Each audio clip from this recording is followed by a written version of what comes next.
welcome to this first webinar, part of the project WonderCommonlands. My name is Nuria. I am from the Entretantos Foundation. And well, welcome to everybody. There was like 68 people registered from 10 countries. So we are very happy about this, this answer to our call. And first of all, I will tell you what is this WonderCommonlands project. I will introduce why we are here, why we are organizing all this crazy thing, and well, we will just introduce who we are and what we are looking for with this project. So I will share a very short presentation.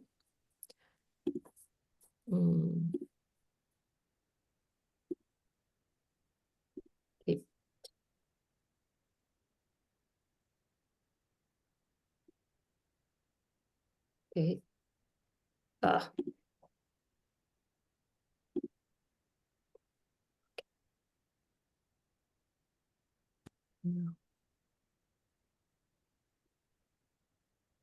Okay, so what is WonderCommonlands?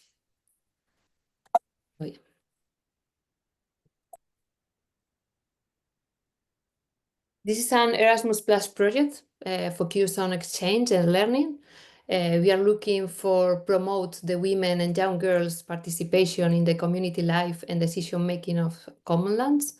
We want to develop the networking of rural women around, yes, Commonlands and its governance, and provide useful learning experiences, skills and tools about the revitalization of the territory, community governance, and the sustainable economic development of Commonlands.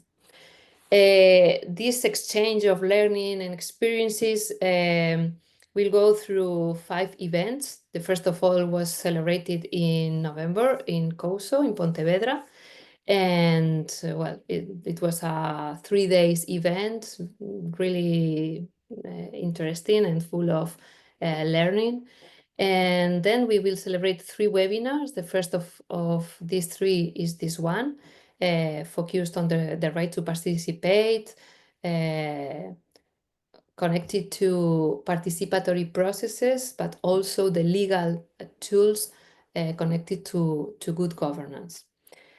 Then there will be on May another webinar focused on the feminist perspective to protect ecosystems and fight against climate change.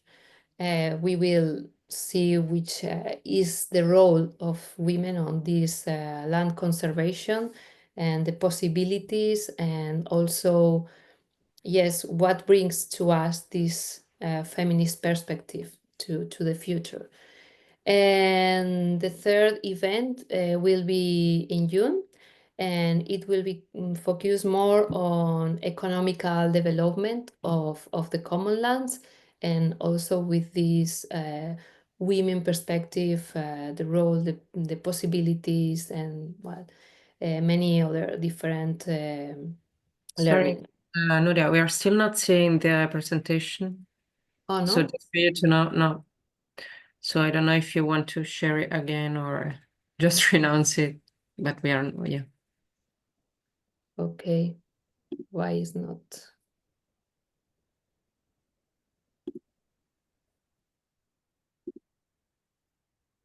Is it now?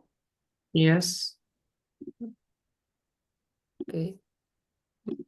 Maybe you can leave it like this, so. I don't know why it doesn't work. Yeah, maybe you can just screen the slides without the presentation mode. Okay. Because yeah, like this is not working. Yeah, okay.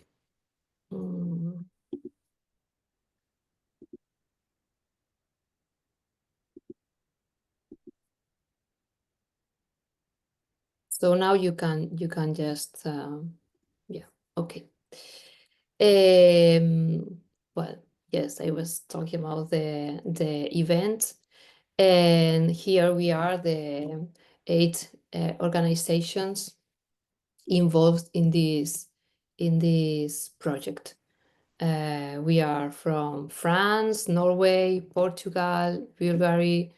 Oh, the step logo is not here, but the Bulgarian partner, Elgo Dimitra from Greece, il Dipartimento di Scienze Politiche della Università de Teramo, Norseter Kultur from Norway, and also from Portugal, the Lisbon School of Economics and Management.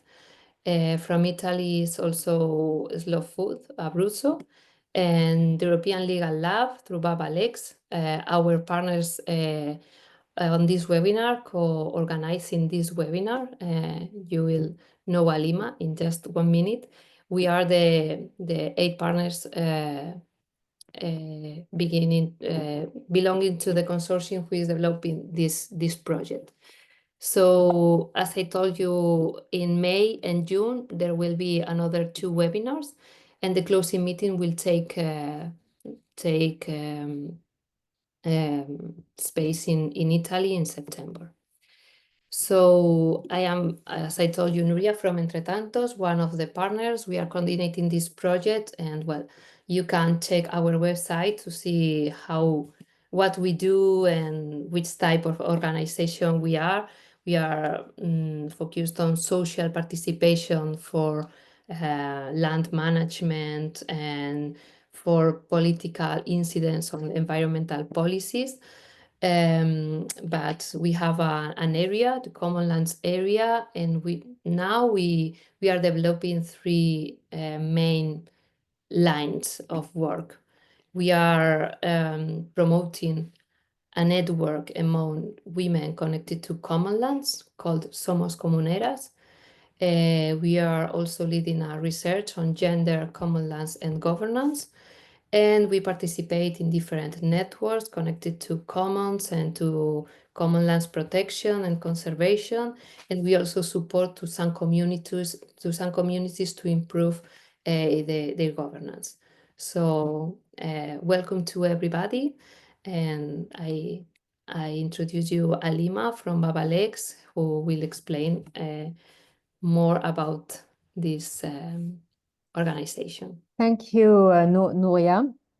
So I'm Alima. I'm living in Marseille, France, and I am a member of the European Legal Lab for the Commons. The Legal Lab have been created a few years ago. It is I'm going to try to share my screen first, if it works. Then, okay. So here it is. Okay. So the European Legal Lab have been created a few years ago, and it is an informal collective. It is composed by a small core team of 5 persons who are living in France, Spain, and Italy. And this informal collective is supported by 2 formal organizations, which are Remix the Commons and the BabaLex that I represent today. The aim of the Legal Lab is to support legal issues faced by the commoners in both urban and rural areas. He's got strong values around mutual support and the creative use of law. And our main actions are the support of and the training of commoners and their collectives in the local context and the European scale. It concerns the urban commons. For example, we have made a work of comparison, of lease comparison for the occupation of public buildings by commoners in France. And in the rural areas, Raquel will present you in the last day, I think, a review of municipal inventories to avoid municipal grabbing of common lands. And so we are part of this very exciting European Erasmus Plus project, WonderCommonlands.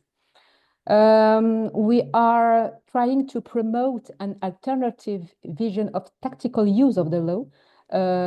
And also we are searching for creative legal solutions, as I told you previously. For example, now we will start to make a comparative study in France, Spain, and Italy concerning the different models of access to collective ownership and collective use of urban spaces. And then the legal lab mainly try to focus on shared experiences. Thank you.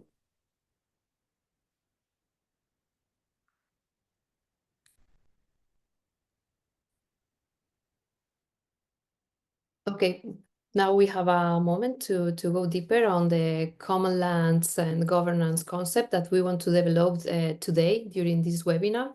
So we will have this small introduction from Gabriela, Vázquez, also from Entretantos Foundation, and Alima, and they could give us in which framework we will be developing all the discussion and the assessment and the reflections these days, because as they told us, this could be a great conversation and discussion during many days, because to define commons and governance, it's a great challenge, but we will try to, yes, to draw this framework, and I think they will help us.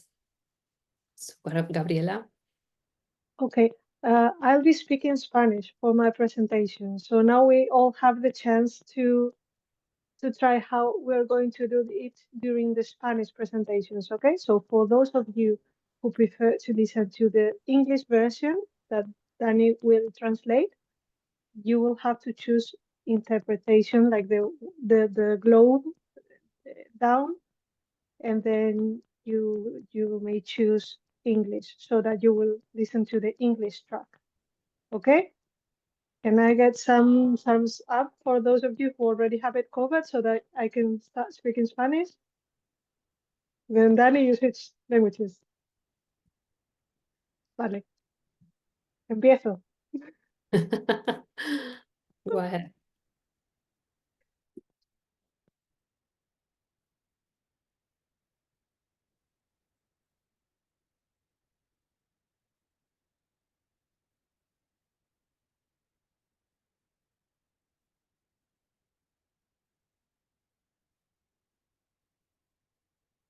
¿Sí?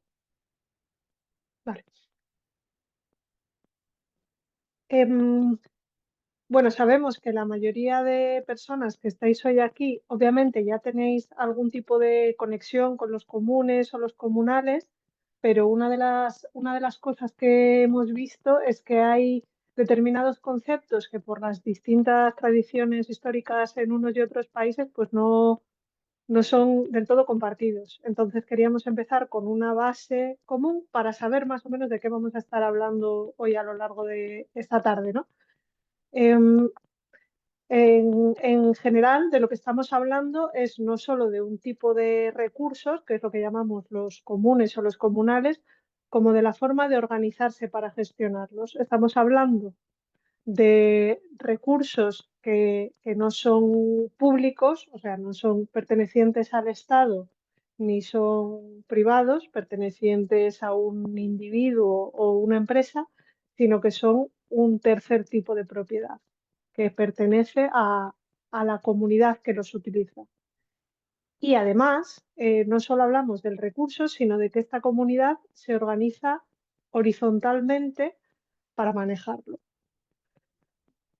Cuando hablamos de esto, hablamos de distintos tipos de recursos. Hablamos de tierras, de pastos, de pesquerías, de bosques, a veces incluso de edificios.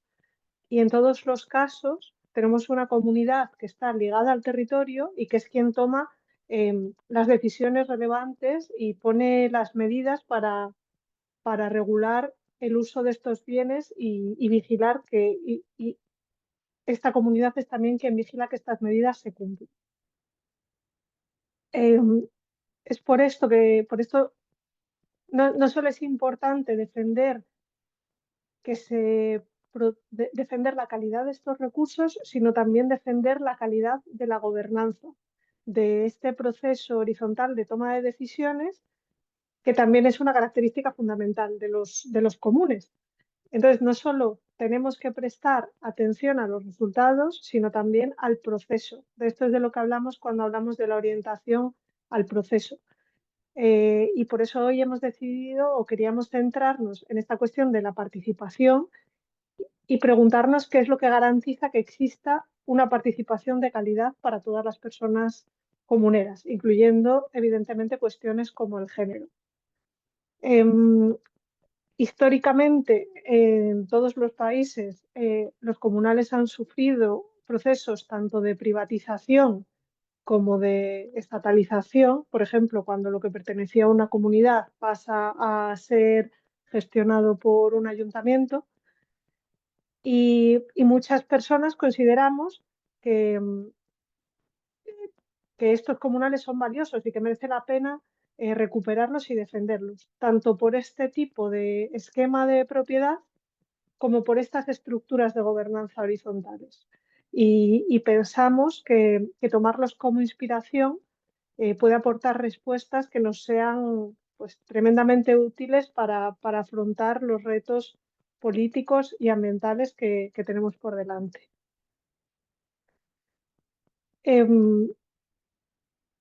Dicho esto, creo que podemos empezar con las siguientes. Estoy un poco, perdona, sí, con las siguientes presentaciones, que la primera sería la de ILC. Estoy preocupada de que estéis todos bien con lo del idioma. ¿Está funcionando bien? ¿Está yendo bien? Vale. Vale, pues yo si esta introducción se ha entendido bien, a lo mejor ahora ya me puedo cambiar de rol. Nuria, me puedes poner como intérprete y ya me pongo todo el rato a... Muchas gracias por venir a todas. Gracias. Thank you, Gabriela. So I will present the following presentation. I just was wondering, are you hearing some voice, some noise actually, because I have some works in my, no? Oh, super, okay. So, yeah, I'm going to share my screen again. Okay, thank you. So to answer to the question, what do we mean when we talk about participation in the context of Commonlands? I wanted to mention two major authors, among others, in the theory of the commons. The first one, Elinor Ostrom. For her, the preservation of the commons is due in particular to a system of self-government by the user community based on several characteristics that she could observe in her studies. First one, the boundaries of the community of users have to be clearly defined. Then the management rules are consistent with local conditions and needs. The person affected by the rules have the right to participate in establishing and modifying them. An important point is the recognition and the respect by external authorities of the right of members to regulate their own community. Then commons preservation also depends on effective systems for monitoring the use of resources. There is graduated penalties for non-compliance with rules and a dispute resolution mechanism. It also calls for a polycentric governance system with different interlocking levels. Nowadays, sociocratic models of governance are often mentioned and experienced by several commoners. For Elinor Ostrom, participation in management of the commons is a key element in the collective governance of shared resources. Effective management of the commons relies on the active involvement of users and stakeholders in decision-making and rule-making. She stresses that participation must be inclusive, with one of the important parameters, as I said earlier, being to enable users to contribute to establishing, modifying, and enforcing the rules that govern the use of common resources. Finally, for Ostrom, participation in the management of the commons is not simply consultation, but the direct involvement of users in defining and implementing the rules of governance, thereby enhancing the sustainability and resilience of shared resource systems. This is a major consideration when we think of democratic crisis that we are facing, that our societies are actually facing, in which the very term participation is increasingly criticized for being relegated to the rank of mere consultation. I'd also like to mention David Bollier. Oh, sorry. So David Bollier,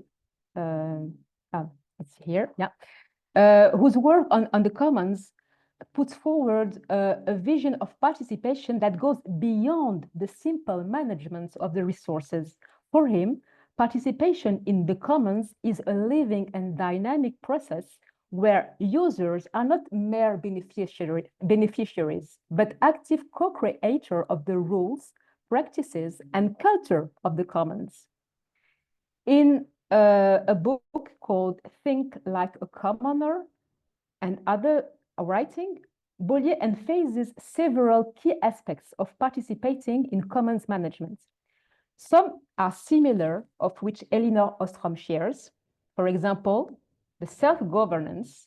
Like Ostrom, he underlined that commons depend on the fact that those who use them participate directly in their management rather than depending on external authorities.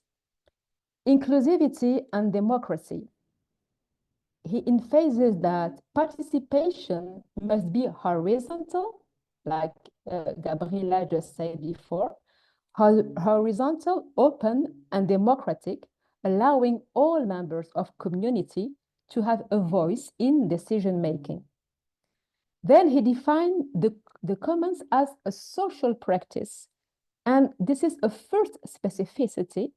Bollier sees participation not only as a question of resource management, but also a culture where people develop a relationship of trust, collaborative practices, and shared values. Last point, experimentation and evolutions of rules. He emphasizes that governance of the commons must be flexible and able to evolve through collective learning and continuous adaptation.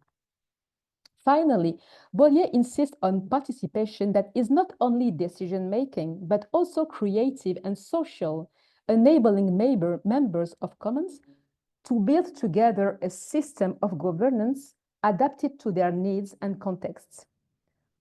For him, the commons are based on the triad, this one,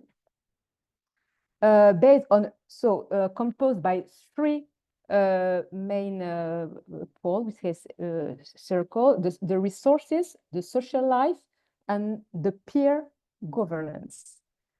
Resources means using them together, taking care of them, and sharing the risk.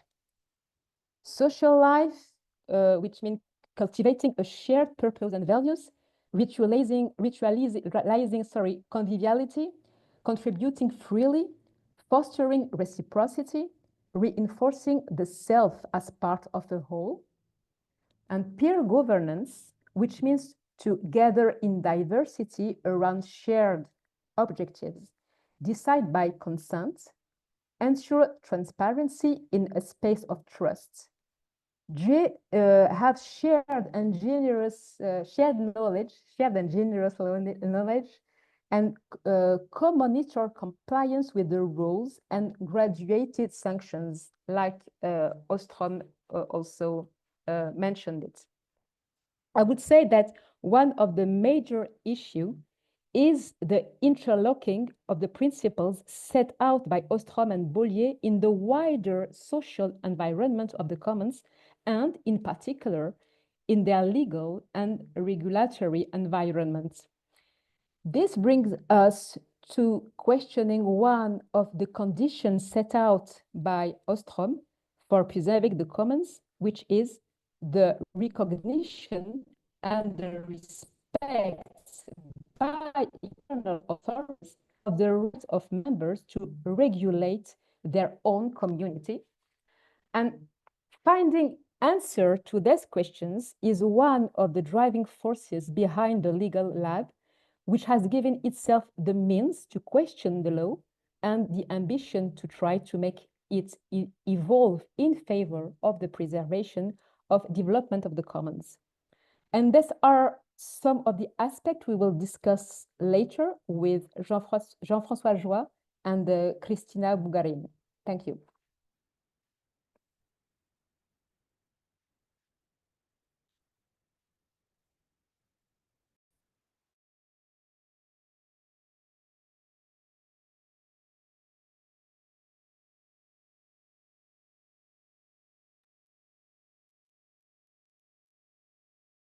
Nuria? Yeah, I had some issues with the audio. Okay, so yes, let's go with thank you, Alima. Let's listen to Elisabetta Cangelosi, who comes from the International Land Coalition.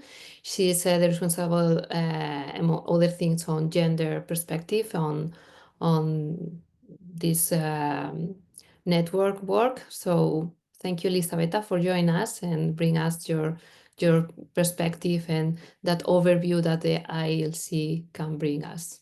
Thank you. Thank you, Nuria. Thanks for inviting us. Well, it's a real pleasure for me to be in this meeting. Now I have a challenge when it comes to the presentation because I am the gender justice. So my name is Elisabetta Cangelosi and I am the gender justice advisor at the International Land Coalition, which is, I'll tell you what it is. It's a network, a coalition of members. So I'll show with you a little presentation of who we are. However, the challenge that I'm having now is that I am myself an activist, and I am myself an activist on the commons. I've been working on the commons since 2012. I am one of the persons who has pushed for the creation of an intergroup on the commons back in 2014 at the European Parliament. I've been writing on gender and the commons, and I'm glad to see Alima here because she mentioned Remix the Commons. I was there at the very beginning of Remix the Commons with Frédéric Sultan. So this is somehow even emotional for me to see all these commoners together. So I've been personally working on gender and the commons till very recent. I've published something on gender and the commons in 2021. It's only in French, just for the French speakers here. But I'm also the gender justice advisor at the International Land Coalition, and also as International Land Coalition, we are very much committed to the work on the commons. And since we pay a specific attention to gender justice across all our activities, we of course also work on gender and the commons. We've promoted a few side events during the conference, the International Association of the Study of the Commons, or the conference of the International Association for the Study of the Commons back in 2017. And we recently launched, we recently worked on a toolkit on gender and the commons, which will be launched next week.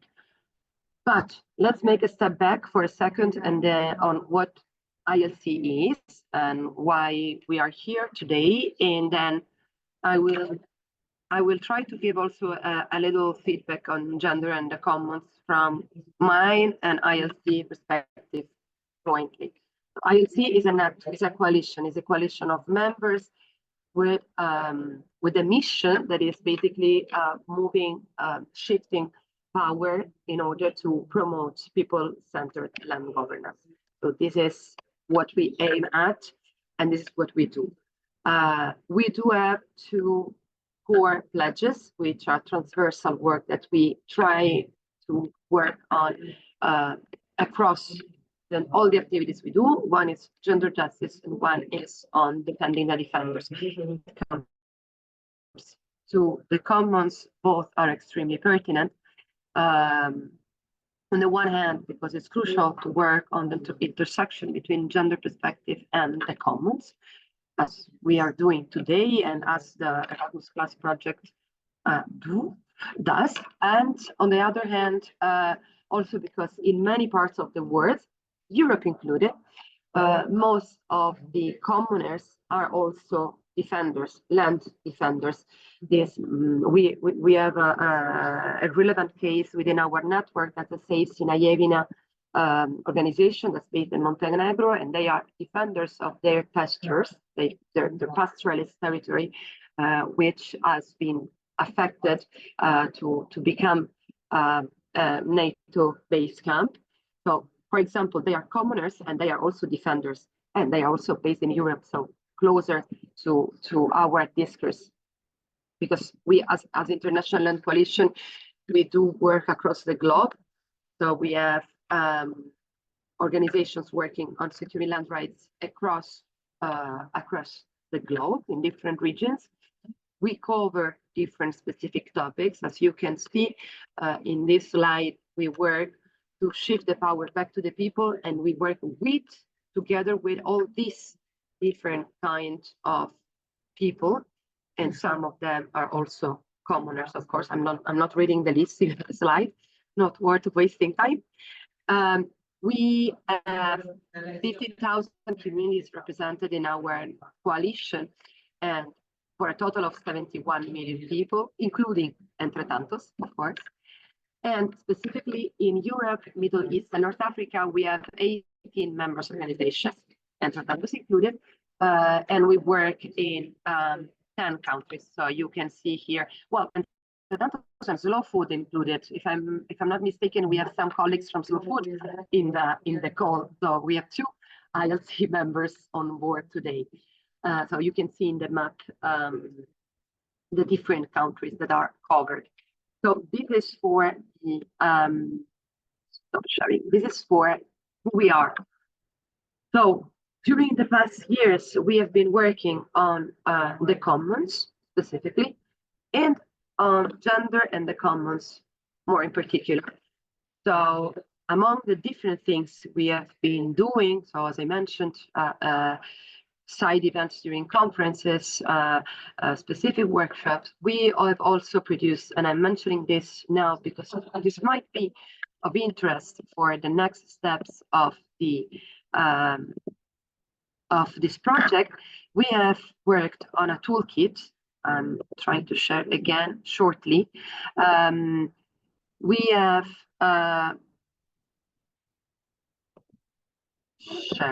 worked on gender and the commons.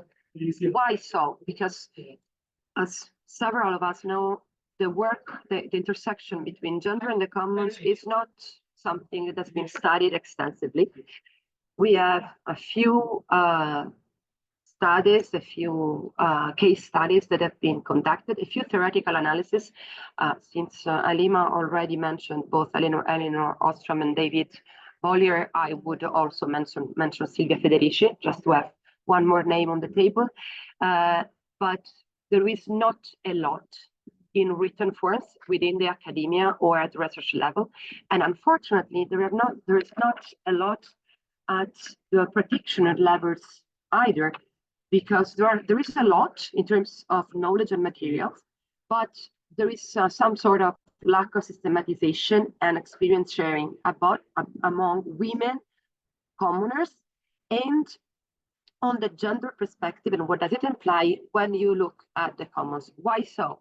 On the one hand, because commons are extremely different from country to country. There are a lot of things in common, sorry for that can be recognized into the definitions of Alina Rostrom, of David Bollier, of Massimo De Angelis, for example, that can be recognized in the process of commoning, and I'm here citing Massimo De Angelis in particular, but unfortunately, the exchange among them is not yet there enough. So one more reason to welcome this Erasmus Plus project here. Recently, we have conducted some, last year, a researcher that joined us conducted some interviews and identified some case studies. This document will be launched next week, so it will be accessible, and I hope that it will be of some use for you all. But I just wanted to identify a few good practices that emerged that might be relevant in other contexts. From Europe, we only had one case from Albania. So the good practice that have been identified focus on women involvement and women vision about their common lands, intersectional identities of women in common lands, situations where women can exchange in a safe space, women-only spaces for women to exchange and they make decisions about their land. The fact that the individual titling, which is often described as a very good thing for women in the land sector, it's several times counterproductive, especially when we are referring to traditional or not traditional common lands dynamics, and that the struggles that women undertake when it comes to become defenders for their community land rights are also good opportunities for them to become active decision makers and play an active role at global level within their community. So from land to the entire community dynamics. I've cut here because I'm afraid I used too much time, but I really wanted to contribute to the debate a little beyond who we are, because it's extremely important that we are here today. So thank you one more time for inviting us. And I give the floor back to Nuria, who's moderating.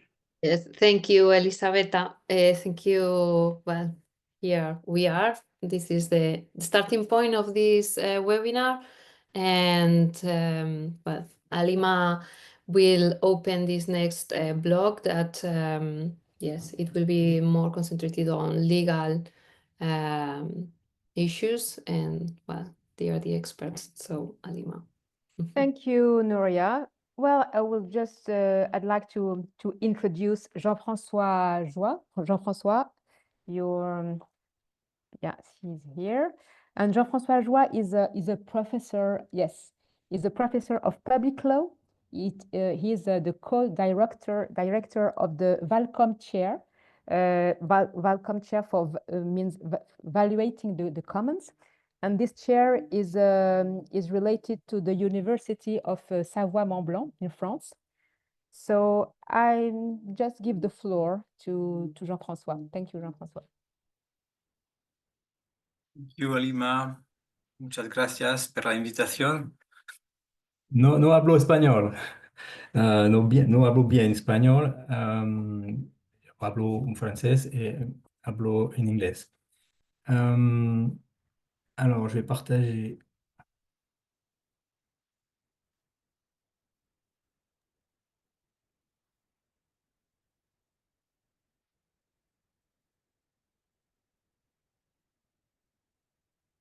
Okay, I suppose you have my on your screen my presentation. Yes, I don't know if it works. Yes, it's okay for everybody. Yeah. So very happy to meet you first of all and to present our work in France. So I'm of course I'm professor in the University of Savoie-Mont-Blanc, which is a university of the Alps, and we have a lot of common lands that we can study. This is the definition. It's written in French, and then I'm going to talk in English. But we have in our corpus juridique and in our law some definitions of common lands, rural common lands, and this is one example. It's coming from a very old text in 3 centuries ago. Les biens communaux sont ceux sur la propriété ou le produit desquels tous les habitants d'une ou plusieurs communes ont, ou d'une section de communes, ont un droit commun. It's the so-called communos is the word we use in France. It's a very old word. The so-called communaux are pre-existing the modern state. It's we can say that it's a collective heritage of inhabitants. We have at least 3 legal provisions in force. The first article of a decree law, and we have also another proposition in our Code Général des collectivités territoriales, and we have another article 542 of the Civil Code. It is property to which the inhabitants of one or more municipalities have a vested right. So it's a system of collective rights of use for inhabitants of a village or hamlet. But the French law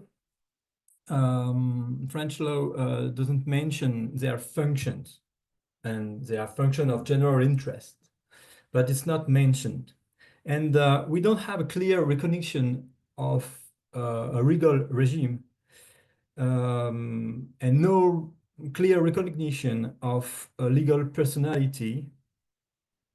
But there is an exception for the section commune, which is one of the different types of commons, rural commons, but it's ambiguous. I'm going to talk about that in a moment. We have a great diversity of rural commons. The names are different from one region to another, from one valley to another. Section de commune, bourgeoisie, consortage, société foncière, etc. We have a great diversity of resources at stake, great diversity of management modes, and rights of use as well. We are talking about use rather than ownership. And locally, there is a high culture of arrangements between people to find solution to their problem. The systems are timeless, are very robust systems. Timeless rights of use. Why we say that? Because this right of use are dedicated to a community. They are not dedicated to a person individually, but rights are dedicated to a community, a past, present, and future community. Roughly, we have 2 categories of system. Either the community owns the land, pastures, the forests, etc., and its members share its use according to the rules they establish for themselves, or the community has rights to use over land belonging to others. And these commons are ruled either by public or administrative law. This is the case for section de commune, or by custom or habits or local uses. But often we have a mix between law of the state and local uses or habits. This is a scheme to remind what Alima said. First of all, this is roughly the Alina Ostrom system. We have a system which is could put in movement resources, governance, and collective rights of use, and as well we have collective obligation. If you must absolutely have in mind that collective rights are related to obligation, collective obligation. So you have on the left part of this picture, you have a lot of names of this system we find in France. Some are really dynamics, others are sleeping, not really dynamic. The threats now we have two I think we have two categories of threats, a low one and a high one. A low threat, when we are talking about private commons, it means that in that case they are self-sufficient, they have their own governance, and finally their vitality depends only on their own, on the involvement of the people. They are in general well organized, councils, commissions, and they have incomes to pay lawyers, for example, to defend them in justice, for instance. And often they are not visible, they are hidden. And finally, it's a good thing if they are hidden in a system where the state doesn't recognize them. And on the other side, you have a high threat for the public commons. It means that, for instance, for the section commune. Why? Because in this system, their functioning depend not only on commoners, but on external actors.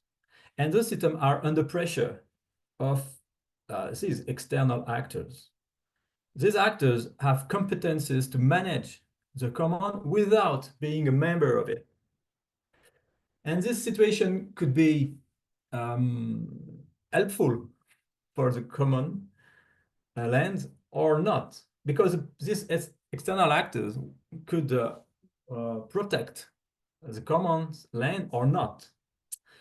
So these actors are administration, elected representative of, for example, of the municipal council, the mayor, or administration such like a National Forest Office. And this is, in this system, the sections communes are subordinated to an administrative law, the law of the state, in fact. So you have conflicts often between external law, the law of the state, and the local law, the vernacular law. And the municipal council is playing a very ambiguous role because he is like a kind of protector of the common, but he has also the possibility to destroy, to cancel it. It's a third who manages the inhabitants' property and not its own property. So what to do in such a context? With the Chair Valcom, we try to follow different directions, but we have general action. First, to increase the knowledge of people by teachings, especially to lawyers, also to the mayors, to the inhabitants. We want to create tools to measure benefits of common land on a territory, communication as well, and mapping the commons.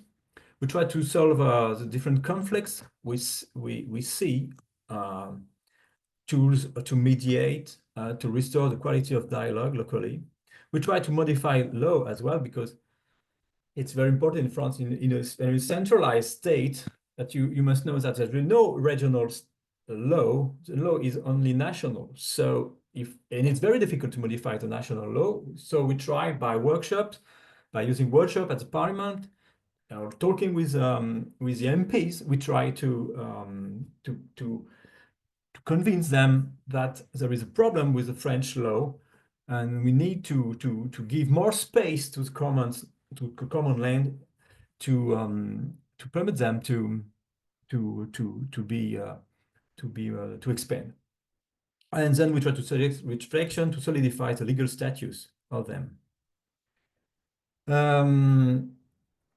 We can do many things. In fact, we can try to organize village party, a roaming trade, work with scholars, students. And this dialogue is very important, it's necessary. Events and celebration could show the good practice and benefits for common.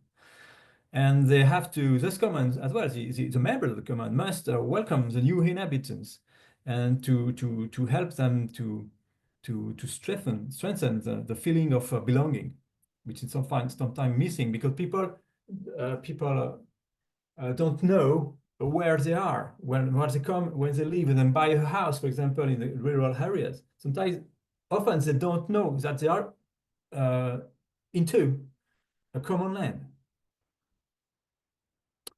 So to strengthen, we have to strengthen a lot of things. In fact, we have to gather evidences, and we say to the community, you have to do something. If you want to leave, you have to gather evidences of your collective ownership, all charters, for example.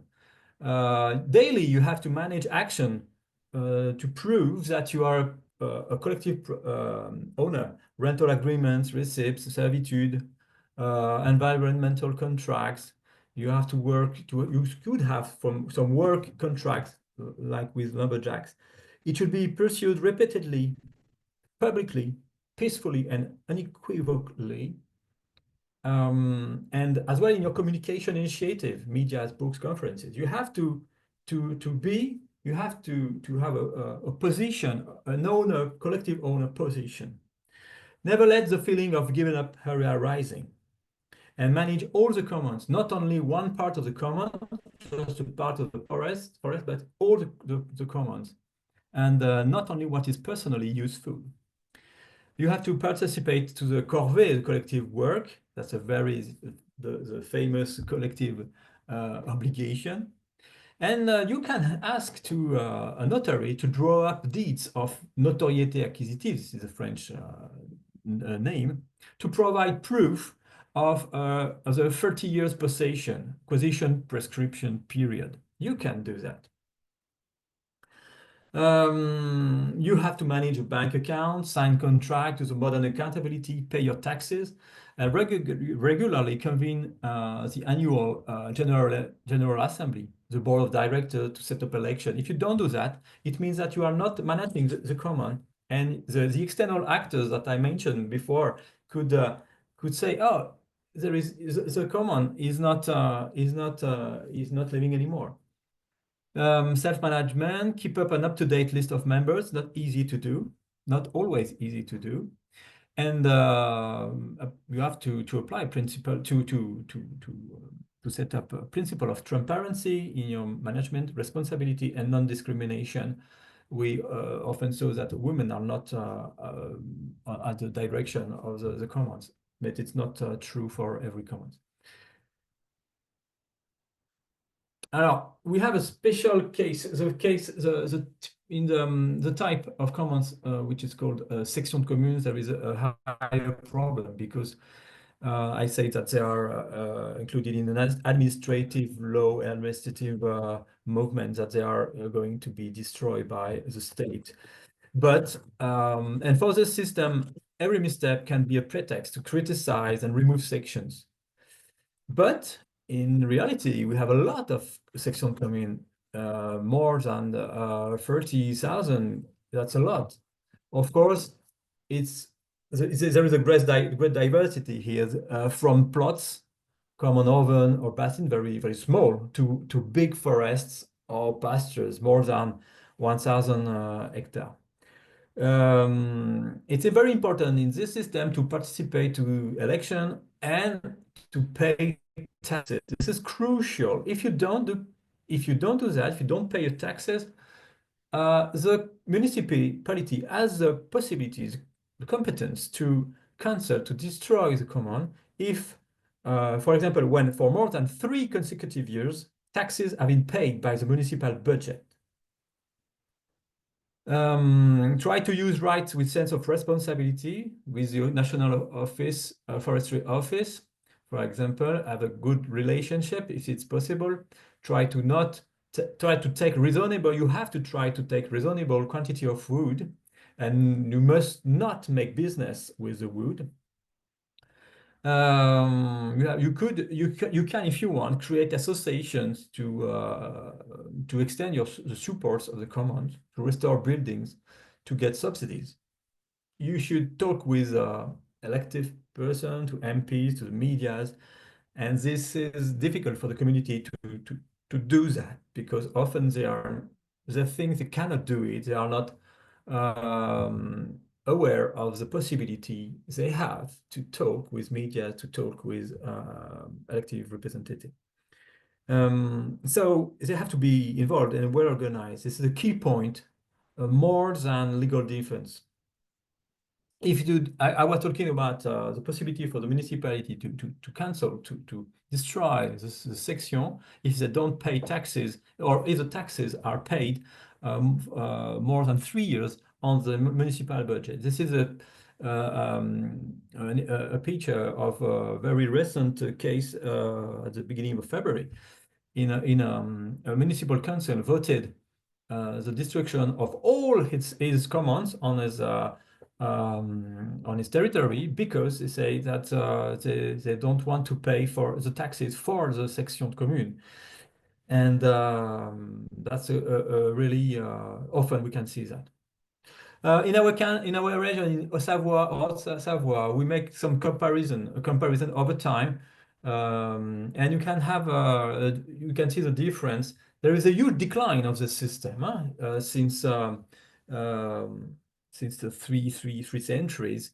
On the left part of the picture, you have the map of the Commonlands in Savoie, and you can see in the highest mountain you have sometimes more than 70% of the territory, which was Commonlands in the past, and now we have some parts of the municipality which are Commonlands, but there is a huge decline.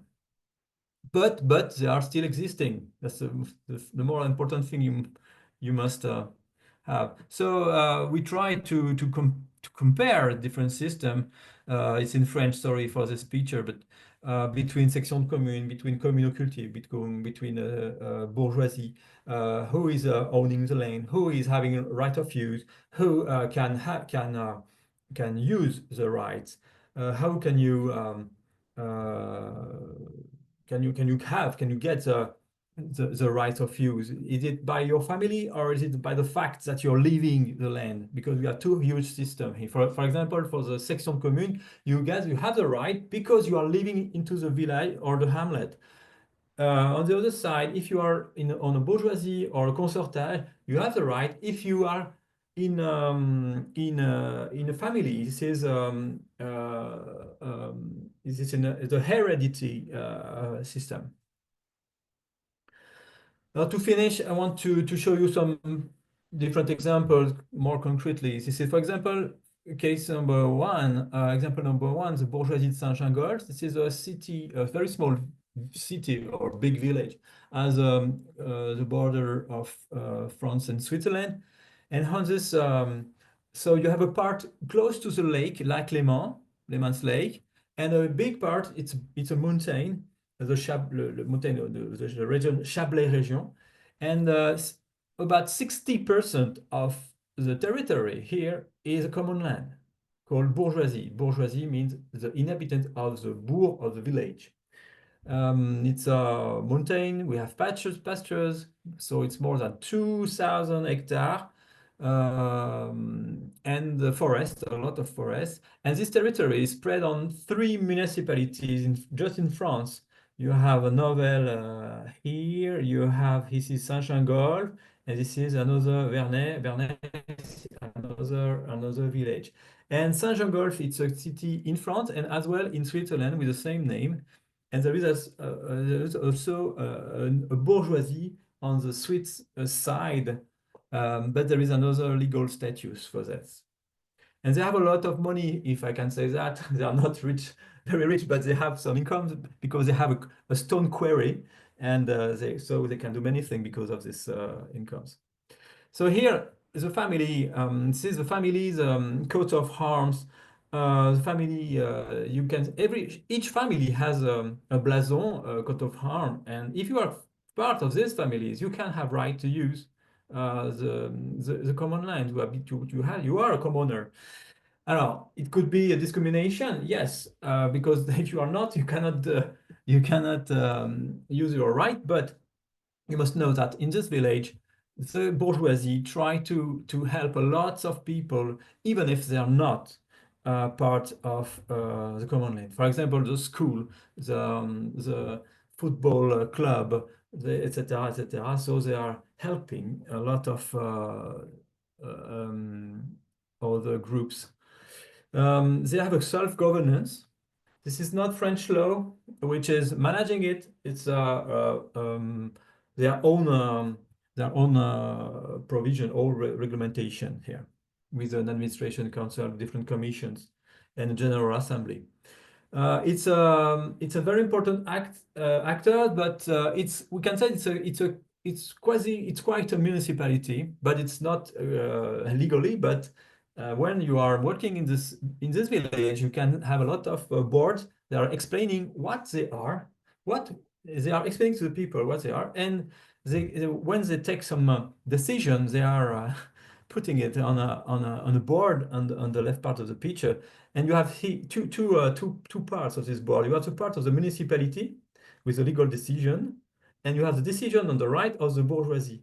They are doing like they are a collective, a public body. This is a second example, very quickly. Here at the south of the Annecy Lake, you have a lot of commons, especially sections de communes. We have at least 6 or 7 sections, and one of the biggest, we have a section that quite more than 900 hectares. It is called section du Couchant à Setnay. And another one, which is on the right here, this is a section de Vertier, just at the end of the lake of Annecy here. And it's a big section with about 200 hectares of forest, very nice forest. And here they are hunting. It is a private hunting zone. And yes, this is Section de Vertier. Here you have some picture of it. They have a church. This is not the church of the municipality. It's the church of the inhabitants.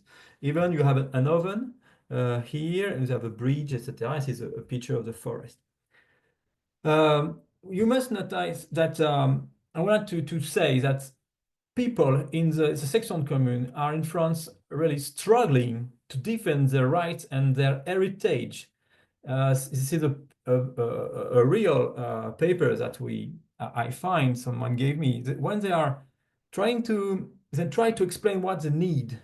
They had ethical values. As they say, we demand, for example, that the state stop to not respect our right of use, and they try to exist in a system that do not recognize them.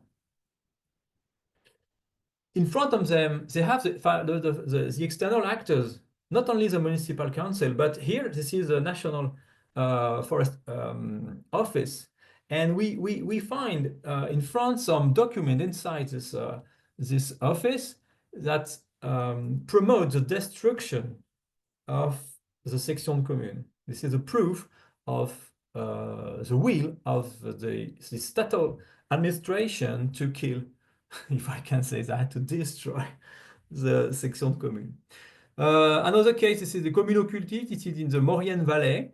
You have a very, very small slots, parcels of forest or pastures, but people have family by family right of use, but the soil is owned by the municipal council.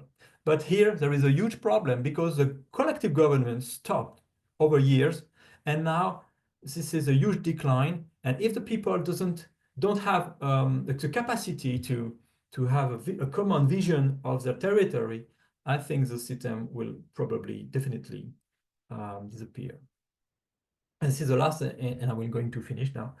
You have another system, such like the unbounded property in France, we say les biens non délimités. That's very strange here because imagine a property owned by 10, 50 or 100 owners, but nobody knows where is the boundary of its property. So, for example, this is La Chaîne des Puits in the middle part of in France. You have more than 200 or 300 of owners of the soil, but nobody knows where is its own part. There is no limits. inside, and they have to imagine they have a collective governance to manage see the landscape and to the agriculture or the pastures. But this system is also now is rare. There are a lot of unbounded property in France, but there are very few to have a collective governance. If you want to know more, we have some documents, a lot of videos on our website and a documentary, and you have the website address at the end of this picture. Voila. Thank you, Jean-François. Thank you very much. We will be able to share the slides, so you will have the web addresses. Thank you for this first overview. Tomorrow, we will have a compared overview of the legal framework of the members of the consortium. It will be presented by Maria Francesca. So now we have 10 minutes of questions. If someone have a question for Jean-François.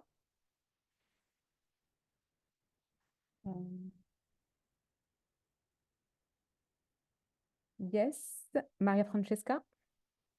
Thank you. First of all, I was curious about what you told about apparently not being in the French legal system an explicit mention of communal as something in favor of general interest. I was wondering if something like this came from the jurisdiction, you know, from the case law, from the courts.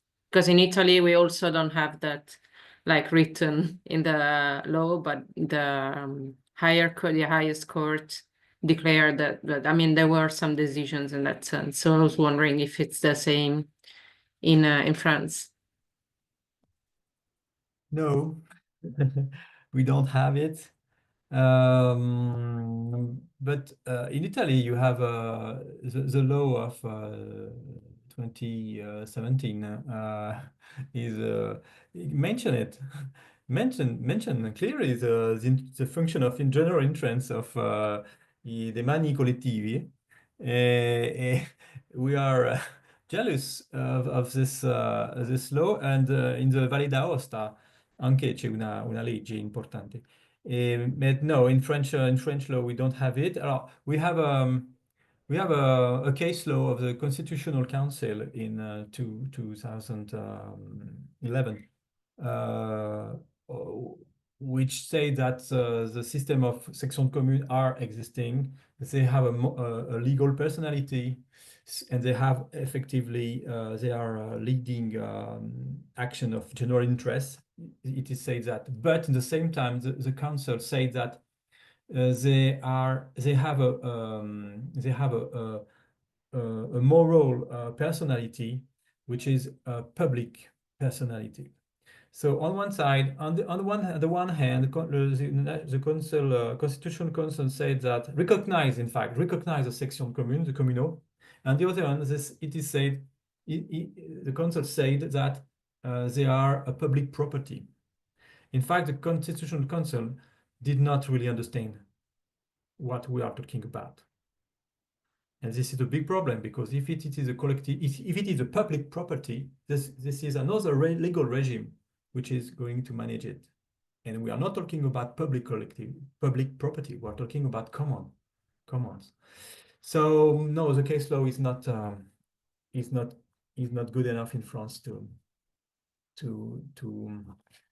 protect them over a long time. Jean-François, can you please just remind us how many rural commons we have approximately in France? The number? Yes, how many approximately? Because nobody knows, in fact, Alima. Nobody. And that's a problem. That's a problem. En fait, for the section commune, we have roughly 30,000, between 30,000 and 31,000 section commune.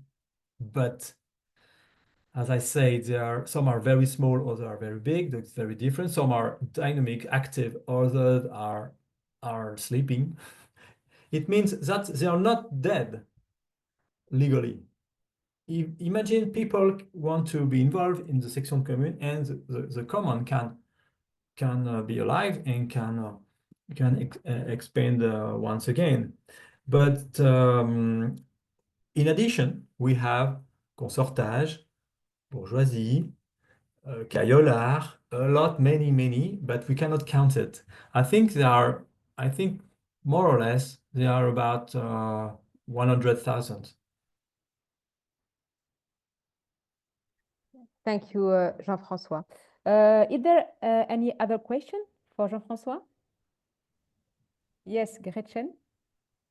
Hi, Jean-François. I wanted to thank you. We work together very well. So I just wanted to ask Jean-François, because in the past I've heard you tell, since this is in a presentation also about the feminine perspective, and I remember since you highlighted the bourgeoisie, there was a very interesting thing that you talk about sometimes about the capacity of the bourgeoisie to include governance by women, and I thought that might be an interesting thing to share with this group because it inspires me as well. Thanks. Thank you, Gretchen, for this question. Yeah. Yeah, very quickly. So yes, you're right. Well, the first time we talked with the bourgeoisie, the members of the bourgeoisie in Saint-Gingolf, near the Swiss border, we were only talking with men, and I was accompanied by two colleagues, researchers, which were women, and they were very shocked by. They say, no, it's not possible to talk only with men, and the men in the room we were talking were only talking with me. They were not talking with my colleagues. So it was not a good situation. So at the moment, I asked the president of the bourgeoisie, why don't you have women in your management? And you say, why? Because it's like that. Women in a situation are not involved. The second time we came back to them, the president asked me to come to talk with him and said, "Oh, Jean-François, how can we do to change?" I think about what you said at the first meeting.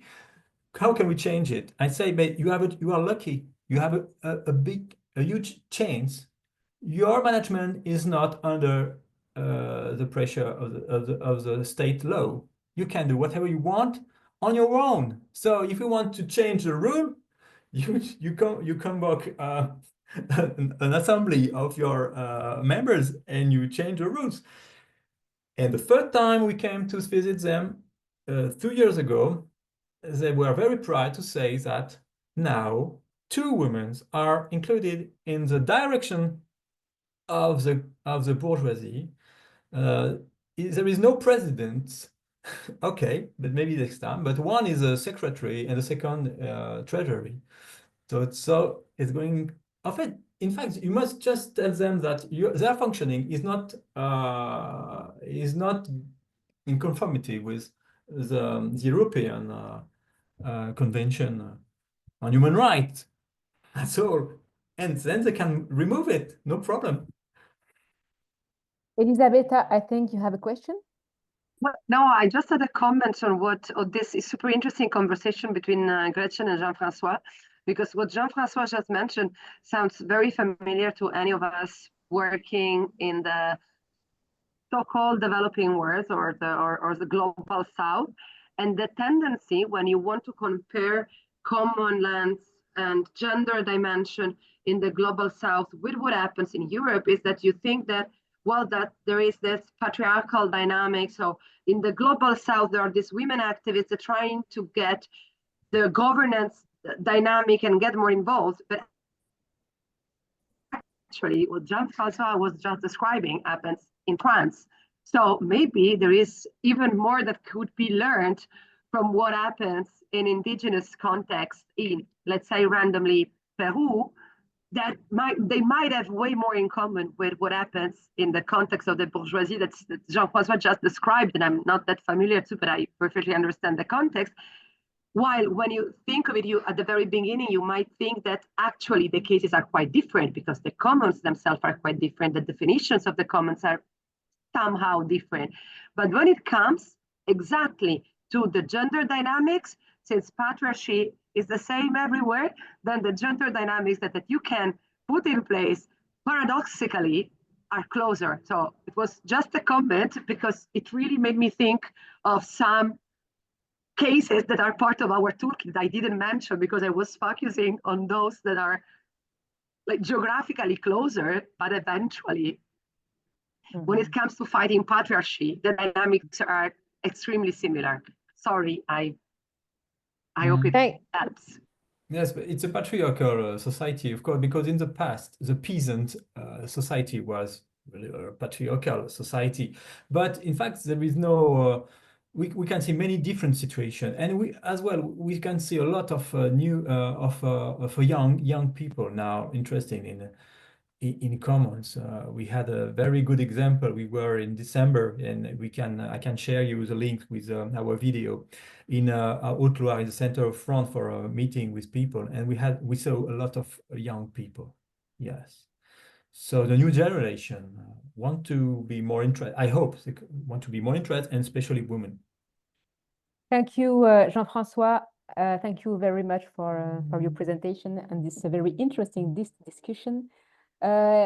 I think that, I don't know, Nuria, I don't know what about the time. Do we have to go to the next presentation? Nuria? Yes, we have to go to continue, and we are with lack of time, but just let's continue. Thank you very much, Jean-François. So thank you so much. So now I'm going to give the floor to Cristina Bugarín, which is a lawyer specialized in the neighborhood forests in Man Común in Galicia, Spain. And Cristina will share with us the experience of Montes Veciñais. So Cristina, are you here? Yes, okay, thank you. So I give you the floor. Thank you.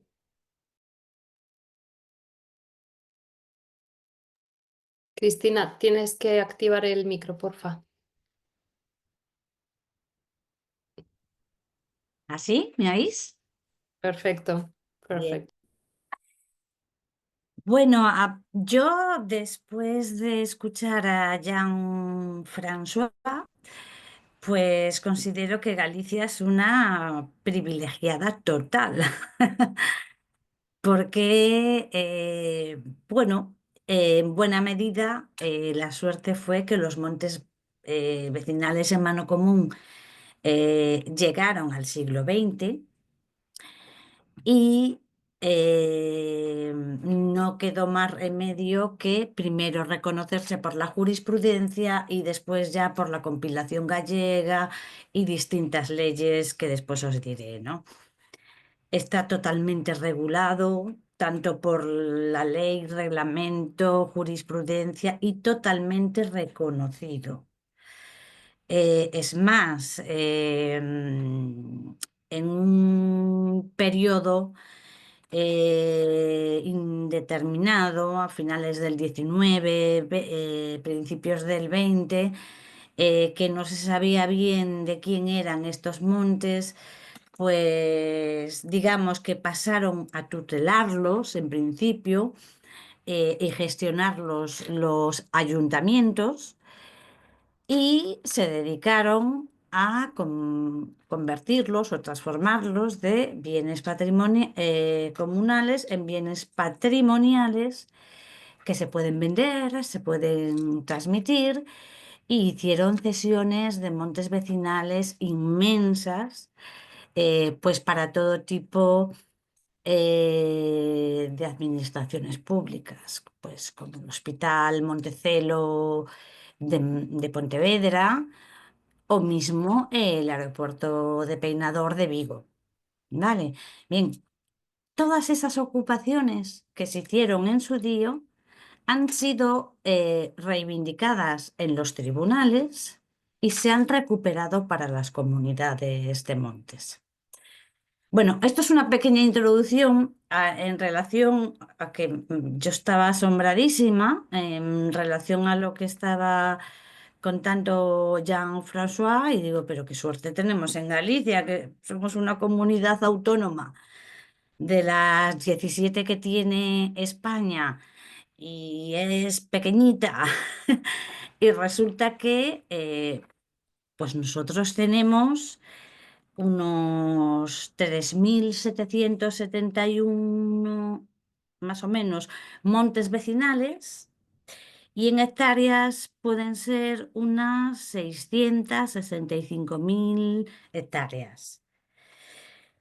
Bueno, yo creo que lo mejor es que como esto es un comunal muy específico, ¿vale? Se da en Galicia y se da también en Asturias, Castilla y León, que son otras comunidades autónomas de Galicia, o de España, perdón. Pero donde está más arraigado el monte vecinal de Man Común es en Galicia. ¿Qué significa que un monte es vecinal en Man Común? Bueno, pues significa que es aprovechado desde tiempo inmemorial por el común de los vecinos de un determinado lugar o parroquia en régimen de comunidad germánica. Es decir, no hay cuotas. La comunidad romana hay una cuota, ¿vale? Cada copropietario tiene un porcentaje de propiedad. En el monte vecinal es una comunidad germánica, no hay cuotas y por lo tanto el monte es de todos los comuneros. Bien, otra cosa importante. ¿Quién puede ser comunero?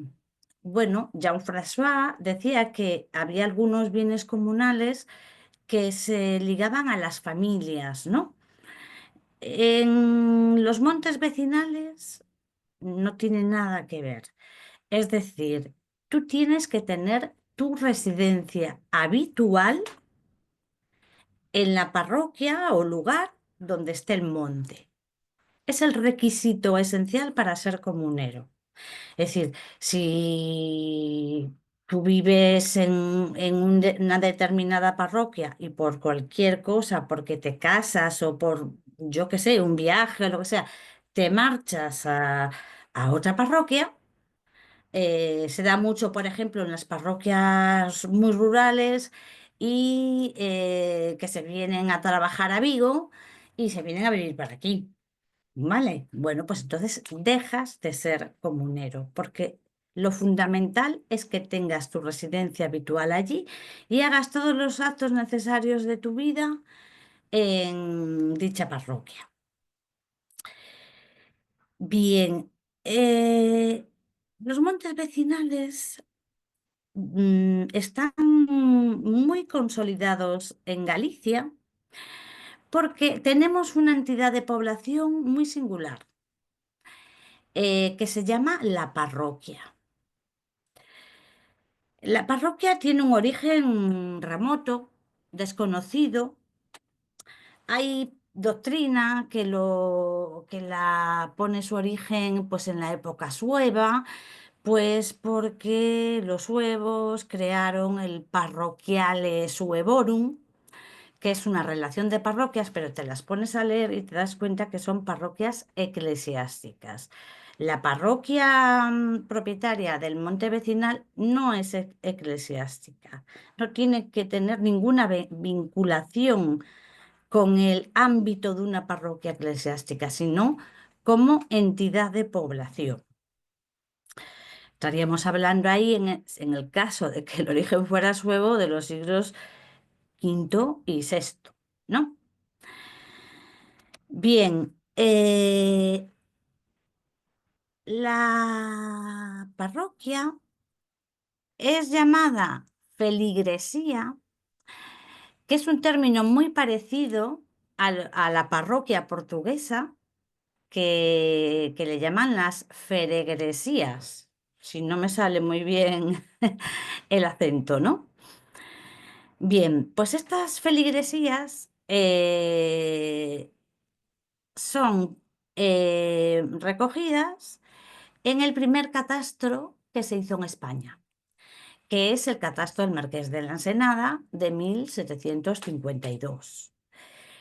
Este catastro tiene como un interrogatorio general y se van respondiendo esas preguntas. Las respuestas importantes son la tercera, que es la que nos dice cuál es el perímetro y por dónde va esa parroquia, y la 23, que nos dice qué bienes del común tiene la parroquia. Y este catastro tiene además un anexo, que es el libro real de legos, que tiene un epígrafe, perdón, que se llama Los emolumentos del común. Aquí aparecen con mucho mayor detalle qué bienes comunales pues declararon los vecinos en 1752.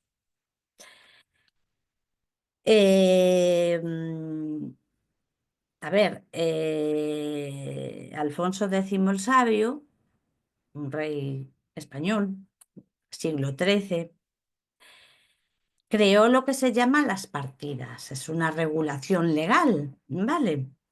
Bien, pues en la partida tercera se refiere ya a los montes vecinales en mano común. O sea, vemos que el monte en Galicia ha existido desde muchísimo tiempo atrás.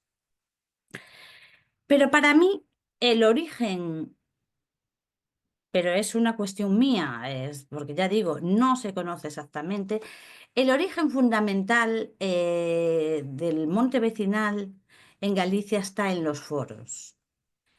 El foro es un contrato. Bien, los foros en Galicia se crean en el siglo XII. En ese momento, ¿quiénes son los dueños de las tierras? Pues los monasterios y la nobleza. Entonces, como a ellos no les gustaba trabajar, pues lo que hacían era, digamos, aforar, hoy podríamos decir arrendar, es lo más parecido, el arrendamiento, a los vasallos o campesinos todas esas tierras, que al año le pagaban una renta pues en especie, que normalmente pues era un porcentaje del producto agrario que habían realizado. Pues bien, dentro de estos foros siempre se incluían lo que entonces se llamaban baldíos, porque el monte vecinal en mano común se consideraba por los propietarios de las tierras como totalmente improductivos. Y se introducía en estos foros con la frase que se generaliza en todos ellos de a montes et fontes. Bien, para los vecinos, el monte vecinal en mano común era fundamental. Sin ellos no podían sobrevivir. Pero esto ya no estoy hablando del siglo XII, estoy hablando del siglo XIX y la primera mitad del siglo XX. ¿Por qué? Porque hacían todo un círculo, es decir, en primer lugar recogían el tojo. En Galicia se llama toso, es un arbusto que cuando es muy joven tiene la espina muy blandita y entonces no te picas, pero cuando está grande, pues yo me he picado mucho tojo en las piernas, ¿no? Entonces, recogían tojo en el monte. Con ese tojo, ¿qué hacían? La cama de los animales. El ganado, ¿vale? Vacas, cabras, ovejas, lo que fuera. Ese tojo con las defecaciones de los animales hacían estiércol. Y con ese estiércol, pues digamos que abonaban sus tierras de labradío. Por otra parte, el monte era donde encontraban el alimento para sus animales, es decir, para el ganado, y allí lo llevaban a pastar. ¿Por qué digo que en España, por lo menos en Galicia, hemos tenido suerte en cuanto a que no ha habido ese abandono o que no se sabe bien, como decía Jean-François, la delimitación de los montes o dónde están los montes? Bueno, pues se debió principalmente que en España en el siglo XIX se hace una desamortización de los bienes de las manos muertas, iglesia y nobleza, porque el Estado necesitaba dinero. Pero a partir de la mitad del siglo XIX, que es la desamortización de Madoz, nos encontramos con que Madoz quiere también desamortizar los montes vecinales. Y los vecinos ahí se levantaron en armas. Le dijeron, si nos quitáis los montes, nos quitáis nuestro medio de supervivencia. Y entonces ahí los ayuntamientos le echaron una mano porque el monte vecinal per se es indocumentado, es decir, no tiene una escritura como hoy en día puedes tener de compraventa, de donación, de herencia. Y entonces se tramitaron lo que se llamaron los expedientes de excepción de venta, en el que se hacían unos testimonios en el juzgado. Era muy gracioso porque primero testificaban la parroquia, los vecinos de una parroquia declaraban sobre el monte de la otra parroquia y viceversa. Los de esta parroquia pues declaraban sobre la otra parroquia. ¿Qué venían a decir? Pues que desde siempre lo habían aprovechado, que lo habían aprovechado en común, y que no tenían, que no podía ser vendido porque si no ellos se quedarían en la pobreza más absoluta. Se conservan los expedientes de excepción de venta de los ayuntamientos, no así la resolución que en su día debería haberle dado pues esta comisión que llevaba las subastas de los bienes de la desamortización. Pero es evidente que no se subastaron porque esos montes existen a día de hoy como comunales. Si se hubieran subastado, estarían a día de hoy en manos privadas. ¿Vale? Muy rápidamente. El monte vecinal en Galicia tiene tres características muy importantes que la gente, incluso los abogados que no llevan montes vecinales, porque somos muy poquitos en Galicia, a pesar de que cada parroquia tiene un monte, somos muy poquitos, que se cuentan con los dedos de la mano. En toda Galicia, los abogados que llevamos este tipo de materia. Y entonces, cuando le hablamos de estas cosas, ellos es que no, se asombran muchísimo, ¿no? Bien, vamos a ver. Por un lado, antes de hablaros de esto, deciros que estas notas características son innatas al monte vecinal, porque esto fue otra cuestión que fue objeto de impugnación hace años y que ya lo resolvió la sentencia a favor del monte vecinal. Y es que la primera ley de montes de España, de España, de 1968, admitía lo que es la prescripción o usucapión, que después os cuento lo que es, de los montes vecinales, siempre que hubieran estado inscritos en el registro de la propiedad y llevarán 30 años en manos de esa persona, del titular registral. Es decir, estaba admitiendo una prescripción o usucapión en parte de los montes vecinales. Entonces, esto me lo alegaban siempre cuando yo decía, el monte es imprescriptible. Y me decían, no, antes del 68 se podía prescribir. Y yo decía, que no, Esto es innato. Y entonces, bueno, el Tribunal Superior de Justicia de Galicia así lo declaró y también lo declaró el Tribunal Supremo en unas sentencias bastante recientes del año 2015, en que efectivamente son innatas, son desde siempre. Bien, en primer lugar, el monte es inalienable. Tiene un nombre rimbombante, pero lo que quiere decir básicamente es que el monte no se puede vender. El monte no se puede transmitir a terceros.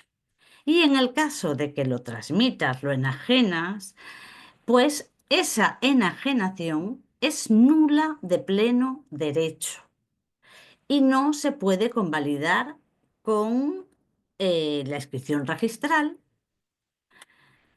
y menos con el tercero hipotecario. Os explico también. El artículo 34 de la ley hipotecaria española dice que si tú compras o adquieres a título oneroso, es decir, mediando dinero, del que en el registro figura como titular registral, esa propiedad es inatracable, independientemente de que el titular registral anterior no fuese el propietario. ¿Vale? Eso es el tercero hipotecario y del que se benefician todas las tierras privadas de España, menos cuando enfrente tienen a un monte vecinal en mano común. Es decir, que si tú has comprado un monte vecinal en mano común, nunca te vas a poder beneficiar del artículo 34 de la ley hipotecaria. Es imprescriptible lo que hablaba ya el rey Alfonso XIII, ¿no? ¿Qué significa que es imprescriptible? Pues significa que no se puede adquirir el dominio de un monte o de un trozo de un monte por la posesión continuada en concepto de dueño. En España existen dos tipos de usucapión. La ordinaria, que tienes que tener justo título y buena fe, y la extraordinaria, que no tienes que tener ni ese título, pero sí el concepto de dueño, y por un periodo de 30 años, la primera por un periodo de 10. Bien, aquí ya pasen 40, 50, lo que sea, el monte es imprescriptible, da igual que la ocupación se remonta a tanto tiempo. Para haceros una idea, pues yo el pleito más antiguo es el cuartel del Abrilat en Pontevedra y el primer cuartel que se construye es del año 1898 y se ha ganado. Ese cuartel estaba en 3 comunidades, Salcedo en Pontevedra y en Vilaboa, pues Figueiredo y Vilaboa. Y se ganó y los militares ahora le están pagando un canon anual a las comunidades de montes. O el caso, por ejemplo, del aeropuerto de Peinador de Vigo, que la primera pista se hizo en el año 1936. Da igual, os digo, da igual. No nos importa cuánto tiempo lleves ahí. Si tú demuestras que es un monte vecinal en mano común, no lo puedes usucapiar. ¿Vale? Y después el último es la indivisibilidad. A ver, el monte es indivisible. ¿Esto qué quiere decir? Que no lo puedes partir entre los vecinos. Hubo repartos a principios del siglo XX. Hubo un intervencionismo administrativo muy fuerte sobre los montes vecinales y los vecinos, para evitar ese intervencionismo administrativo, pues ¿qué hicieron? Repartían el monte vecinal en cupos, en lotes, para que parecieran fincas particulares. Pero todo eso se vino abajo cuando vino ya el tema de la ley de montes y tal. Y lo que es muy importante es que si es indivisible, un monte no puede ser vecinal en mano común en parte y comunal del ayuntamiento en otra parte. Y os explico. En Galicia no hay comunales, no hay bienes comunales, sino montes vecinales en mano común. Aunque en su día los ayuntamientos los inventariaron como comunales. Bien, en el resto de España, la ley de bases del régimen local del año 85 sí que prevé la existencia de bienes comunales, pero públicos, ¿vale? De los ayuntamientos. Pero el monte vecinal en mano común es un monte privado, colectivo, de aprovechamiento en común, pero privado, ¿vale? Entonces, cuando yo reclamé el Zoo de la Madroa de aquí de Vigo, que es donde yo tengo mi despacho y vivo, el ayuntamiento me decía, no, no, tú tienes ese monte vecinal ahí al lado y, sin embargo, donde yo tengo el zoo, eso es un monte mío. No, y fue pues el primer recurso de casación que a mí me estimaron por este razonamiento que os hago. Y ya para finalizar y no extenderme demasiado, decir que en Galicia el monte hoy en día, así como en su día se aprovechaba a lo loco, ¿no? Por cualquiera y tal, y se mantuvo, lo que os iba a decir, en el siglo XX, porque nosotros sufrimos la,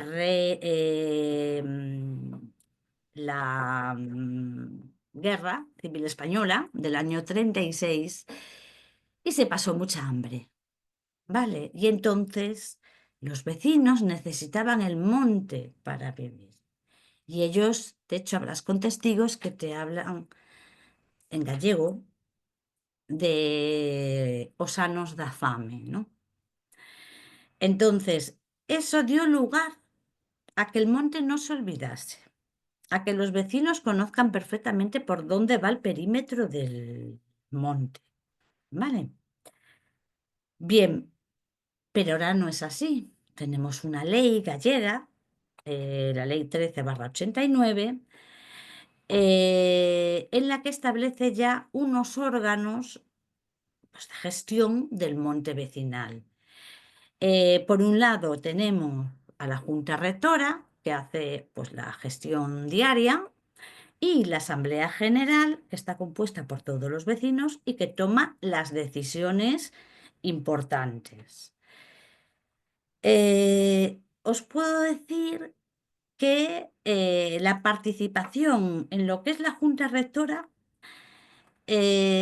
así como cuando yo empecé a trabajar en el año 97, no había ni una sola mujer. No. Sin embargo, hoy en día se está dando una participación de las mujeres en la gobernanza de los montes vecinales, pero impresionante. Es decir, pues hace poco fui a una asamblea en la que la Junta Rectora estaban compuesta por 4 personas, de las cuales 3 eran mujeres, inclusive la presidenta. Presidentas de montes vecinales, pero hay muchísimas.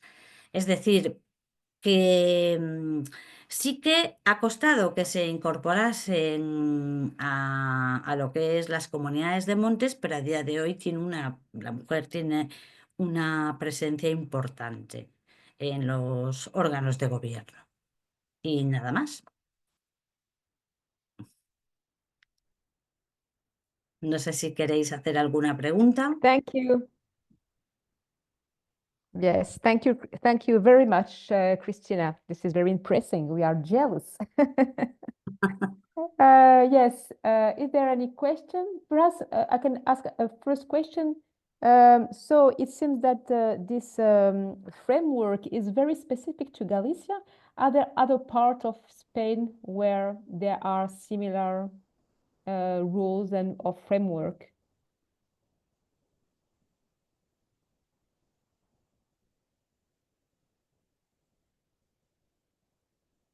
Do you want to No. answer now or En Galicia, sorry. Oh, sorry.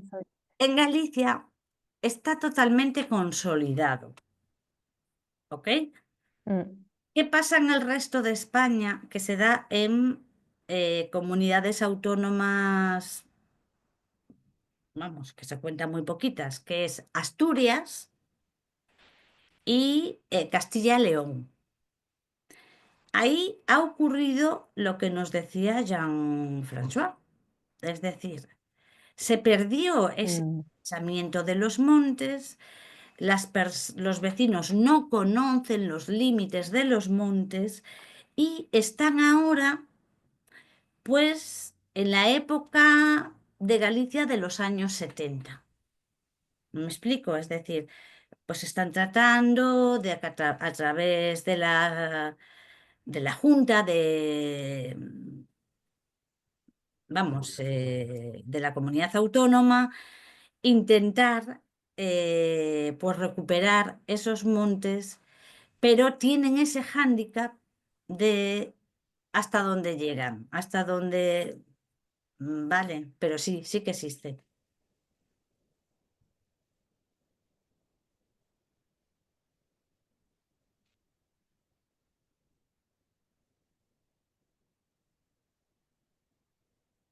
Muchas gracias, Cristina. Nada. Are there any other questions for Cristina?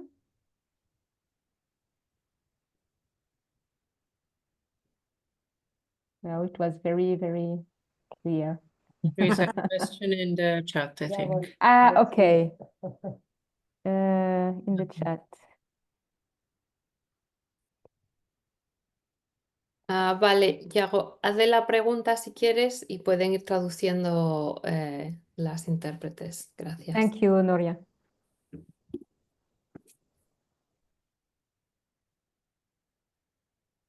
Yeah, so Yago will ask in Spanish and Cristina will answer in Spanish, so the interpreters will translate. Yago, necesitamos que te pongas el micro.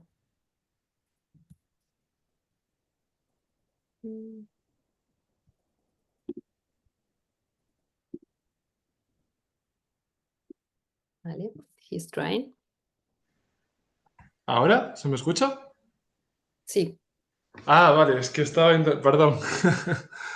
Quería hacer una pregunta a Cristina porque, bueno, yo soy de Vigo también y me llama la atención el caso de Amadroa, que, bueno, ahora es como que el zoo que lo van a abandonar y van a hacer ahora como, se supone que un parque, ¿no? Natural. Pero sigue como esa denuncia de los vecinos de volver a tener ese espacio en mano común que está ocupado, o qué es lo que plantea el ayuntamiento. Sí, te explico. Sí, gracias. Yo gané ese pleito cuando trabajaba por cuenta ajena. Yo trabajé 19 años en un despacho de abogados y en 2016 me independicé. Bien, es que, claro, las cosas se van ganando y se van haciéndote mejor a tu favor según se van dictando sentencias. Fue el primer pleito que hicimos y fue como un experimento. A ver si salía bien. Ellos aceptaron hacerlo. Entonces, ahí que dijo el Tribunal Superior de Justicia, vale, yo te declaro que eres dueño del terreno, pero La construcción es del ayuntamiento y se la tienes que pagar. ¿Por qué? Porque el monte vecinal es inalienable. Bien, normalmente en cualquier expropiación, por ejemplo en el aeropuerto, una administración pública no tiene una instalación pública en un terreno privado y entonces lo que hace es expropiarlo, ¿vale? Por ejemplo, en el aeropuerto a Cabral le dieron una millonada y a Guizán pues otra millonada por se lo expropiaron. En el cuartel de Pontevedra le pagan un alquiler. Pero aquí hemos dado con Abel Caballero, nuestro querido hermano, que yo lo voto, para mí, nuestro querido alcalde, perdón, para mí es lo más de lo más, pero es muy tozudo. Y entonces, como se dicen en Galicia, nin arre nin so, es decir, no hace nada, ni para adelante ni para atrás. Lo que no sé en este momento es si han llegado a un acuerdo, porque estuvieron muchos años de negociaciones, y es posible que ese parque que tú me dices que se va a hacer ahora, pues lo costee la Comunidad de Montes de Teis y el ayuntamiento deje que se desmonte el zoo, ¿no? Pero no lo sé, es decir, es una comunidad que no llevo ahora mismo. He Vale, de es que preguntarles, porque sí que tengo contacto con ellos, me llevo muy bien con ellos y he de preguntarles, la verdad. Disculpad Sí, un es que momentito, es que estamos muy mal de tiempo y como esta es una cosa muy, muy local, quizás o ahora que vamos a hacer el descanso, lo que sea, podéis continuar porque son las 4 casi, teníamos que haber hecho el descanso a las 3:30 y siento muchísimo cortar esto porque a mí personalmente también me interesa, pero me toca un poco este papel más feo y de cuidar un poco los tiempos. sin Entonces... problema. Sí, perdona, ya hago eso. Ahora vamos a hacer un descanso, podéis continuar, pero sí vamos a intentar. Yes, yes, we have a break, a little break of, we should have 15 minutes, but do we take just 10 minutes perhaps, Nuria? What do you think? Yes, 10 short minutes, like 7 Okay. or something like that. Yes, Or, yes, okay. we can be at 4 o'clock here, maybe to At 4 continue. o'clock, so it's 5 Yes. minutes, 4 o'clock. 6 minutes. Okay. Okay. Okay, thank you. Thank you very much, Jean-François and Christina. It was very interesting. Thank you. See you.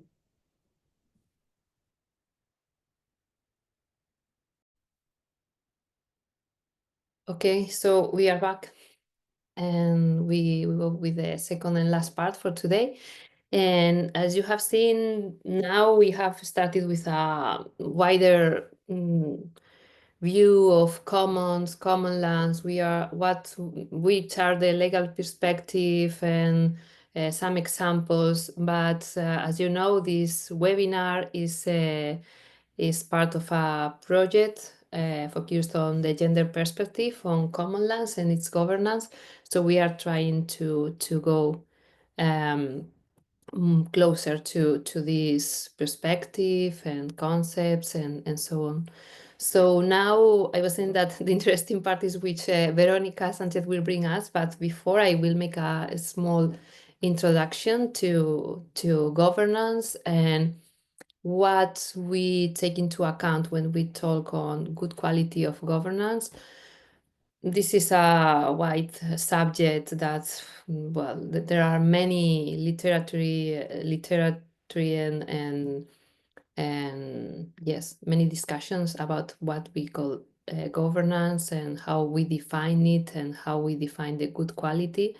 But I will try to summarize very much and try in just not more than 10 minutes, just give a wide view of what we are talking about and why it's important to have this into account to realize that the gender inclusion is not a reality when we talk about Commonlands. So I will share. Yes. Yes. So can you see my presentation? Yes. So about good governance and conservation is there are many, as I told you, there are many reports, regulations, and things talking about governance. But about this, the IUCN, the International Union for Conservation of Nature, always points that the conservation really depends on humans and their worldviews and values and knowledge and skills, policies, practice. So this combined with different human institutions which will make the conservation, the land conservation go in one direction or another direction. What the science says is that usually the protected areas who are managed by communities are better conserved. Well, there are many different documents, strategies pointing governance. We had made a deep review of all of them. We will talk about governance as the interactions among structures, processes, and traditions that determine how power and responsibilities are exercised, how decisions are made, and how citizens and other stakeholders have a voice. It is pointed that there is still a great challenge to be able to talk about good governance on land and a land for conservation. This is something common in these different documents. And well, we can talk about many different types of governance, but when we talk about protected areas or natural areas, the IUCN established 4 types of governance. The governance made by the government, the joint governance by various rights holders and stakeholders, the governance by private individuals or organizations, and the one who is interesting for us and that we are trying to describe here in this webinar, in this project, the governance made by indigenous, led by indigenous peoples and or local communities, is what is called ICAS. If we assessed all these different documents and strategies talking about the criteria to define the good governance, well, here I just define 6 organizations who try to, yes, to concrete which are the concepts and criteria to define the good governance, but there are more, but this will be the worldwide one and the European one, since we are in an European project and the consortium belongs to different European countries.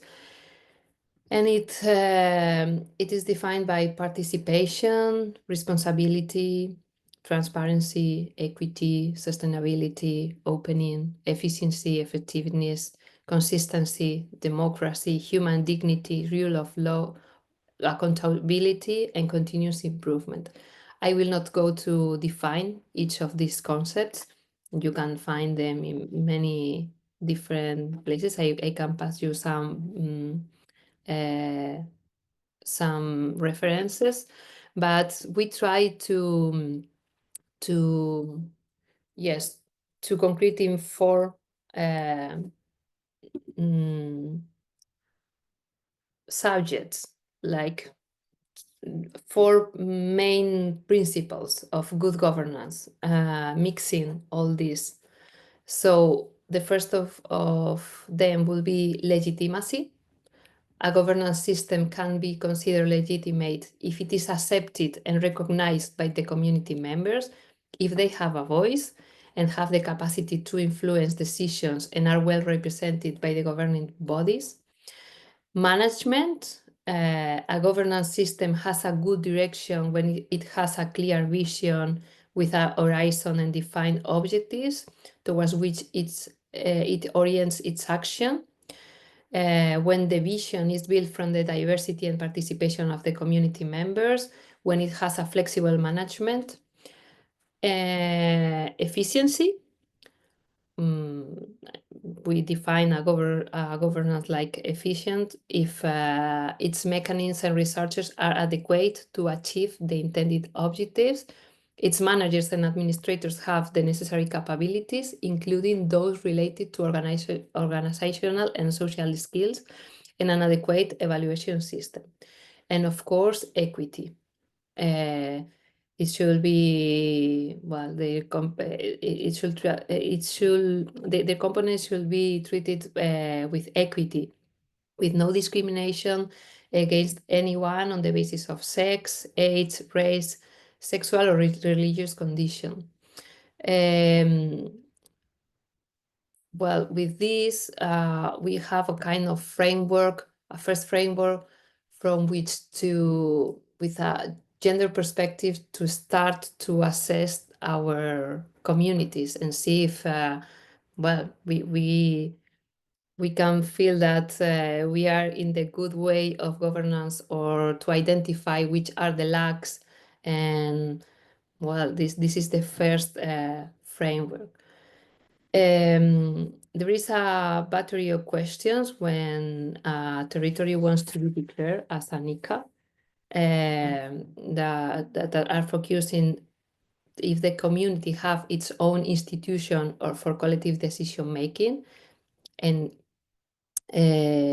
for this, we can go deeper and with more concrete. For example, if there is a community assembly, valley board, council, or similar, if all community members' families have voice and voting rights, and this institution is this legally recognized? If so, where is it registered? If all the community members have participation rights? Well, there are different questions that we could make to our community to start to know which are the strengths and which are the lacks for our good governance. Another area is what powers and real decision maker capacity does the community have?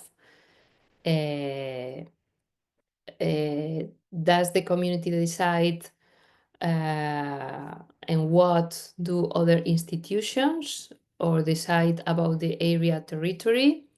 They decide about who joins and leaves the community, or the degree of intensity of use of the resource, which methods and uses are allowed and which are prohibited, or which other important decisions about the area or territory are made by other institutions. And finally, is there currently any dispute or process of change in the area?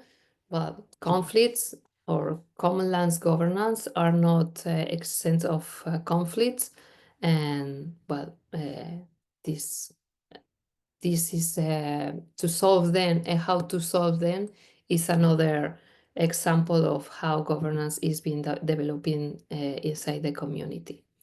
So, well, this is just like a first battery of questions that we could have in mind to check, to test how the community, which is our objective of work or life or whatever, and going deeper on the role of women and how women participation is considered inside the governance system is what Verónica Sanchez will explain now. And well, she was born in the middle of the mountains, so she has been always connected to the land as a habitant, of course, as a researcher, as an activist, as an entrepreneur. And now she's part of an agroecological cooperative, and since some time ago is collaborating with Entretantos Foundation, leading a research on gender, commonlands, and governance. And we are very happy to have her in our team. So welcome, Verónica. And Hola. yes, go ahead. Gracias. Thank you, Nuria. Bueno, pues hola a todas. Voy a ponerme el cronómetro y voy a hablar en castellano. Así que muchas gracias a las personas que me van a Gaby por traducirme al inglés.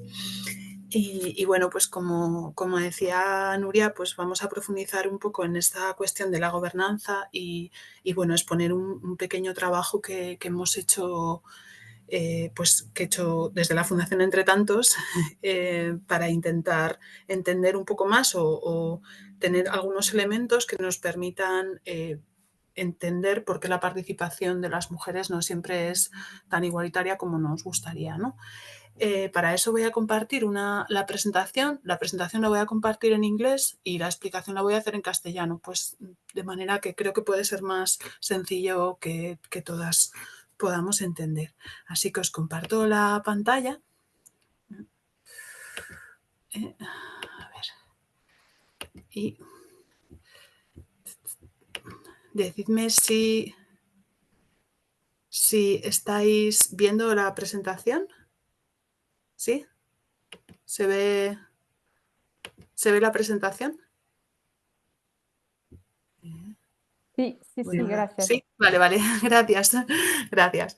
Bueno, pues eso, como os decía, esto es el resultado de un pequeño trabajo que hicimos sobre la participación de las mujeres en comunales en el ámbito del Estado español, intentando pues, tener más información sobre la situación actual, ¿no? Esta investigación la hicimos entre junio y septiembre de 2024 y como resultado de ella, pues bueno, elaboramos un pequeño informe con la información que encontramos. También elaboramos pues, un directorio con materiales que íbamos recopilando y artículos y demás. Y bueno, pues esta investigación ya se compartió en el espacio de la red Somos Comuneras en Couso en noviembre. Y aparte de eso, bueno, pues hay también resultados de esta misma exposición, de este mismo taller, del trabajo que se hizo en Couso y que, bueno, pues que si cualquiera que no estuvisteis, pues queréis tener acceso a ellos, pues bueno, es cuestión de que nos escribáis, ¿no? ¿Qué hicimos? ¿Qué metodología utilizamos? Pues como decía, este fue un estudio exploratorio. Entonces, en primer lugar, queríamos saber qué es lo que había como materiales que reflejasen la participación de las mujeres con perspectiva de género en los comunales. Y como os podéis imaginar o ya sabréis, pues esto es bastante escaso, ¿no? Pues para conseguirlo, en primer lugar, consultamos a expertas buscando recomendaciones sobre estudios, hicimos un poco de esa labor de preguntar. Por otro lado, revisión documental al uso con palabras clave, etcétera, y preguntar a informantes clave. Aparte de eso, había trabajo que ya había hecho Entretantos, como entrevistas a comuneras y demás, que también nos han servido como para nutrir un poco la investigación. Y la pregunta de investigación o la pregunta a la que estábamos buscando responder era ¿qué factores están causando la infrarrepresentación de las mujeres en la gobernanza de los comunales en el Estado español según lo que se ha estudiado hasta ahora? La primera dificultad era esa, la escasez de estudios sistemáticos. Esta infrarrepresentación, que de alguna manera damos por hecho, es una hipótesis, pero sí venía, pues nos parecía como que había la suficiente evidencia de esta infrarrepresentación, también por el trabajo que venía haciendo Entretantos y su experiencia en la dinamización comunitaria y en concreto en el área de comunales, ¿no? De ahí venía un poco esta hipótesis de partida, ¿no? Las cuestiones generales con las que nos encontramos al recabar esta información, por un lado, muchísima dispersión de los materiales encontrados, es decir, que era muy difícil establecer nexos entre ellos y eso nos hace pensar que es posible que haya estudios que no hemos llegado a identificar. Por otro lado, también, aparte del vacío epistémico, vamos a decir, nos encontramos con un vacío geográfico, porque cuando pensamos en todo el Estado español, pues veíamos que apenas solo teníamos estudios con un poco de rigor que correspondían a Montes Veciñais en Galicia, sobre todo Galicia, incluso con temas de marisqueo. O sea, no encontramos casi nada que tuviese una mínima perspectiva de género fuera de Galicia, la verdad, esto es así. Y también, como os decía, este fue un estudio exploratorio en el cual mezclamos un poco fuentes primarias, fuentes secundarias, distintos estudios académicos con no académicos, materiales sociales, entonces aquí hay un sesgo de amalgamación en el estudio. Por tanto, no estamos hablando de un estudio que tenga un rigor así científico como de resultados, sino pues un estudio exploratorio, ¿no? De vamos a ver lo que hay y vamos a ver qué elementos inspiradores podemos encontrar ahí para hacer tentativas de responder a nuestra pregunta de investigación. El marco teórico que seguimos fue el que propone la economista Vina Garwal en su trabajo sobre las causas de la exclusión participativa de las mujeres. Vina Garwal ha hecho trabajos muy extensos que seguro que conocéis sobre montes comunales en la India y pues estableció un marco teórico en el cual se habla de los distintos factores que pueden estar influyendo en esta exclusión de la participación de las mujeres en la gobernanza comunal. Hay dos investigadoras que son Beatriz Rodríguez y Eloísa Piñeiro que utilizaron ya en el análisis de montes comunales en Galicia este mismo marco teórico de Vina Garwal y por tanto también están aquí mencionadas como grandes inspiradoras de lo que os voy a contar a continuación, ¿no?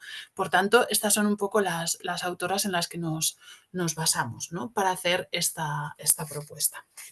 La propuesta es una serie de categorías de análisis en las cuales vamos a relatar factores que pueden estar influyendo en esa participación, como os decía, no muy igualitaria de las mujeres, ¿no?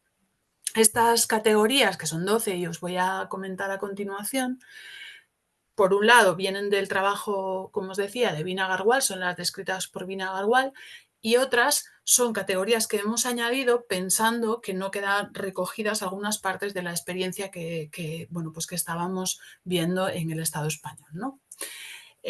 La primera, espero, no sé si voy muy rápido, pero son bastantes categorías y voy a intentar explicarlas así con claridad porque son muchas y bueno, espero que se entienda bien y si no, por favor, paradme y voy profundizando en cualquiera de ellas si queréis, ¿no?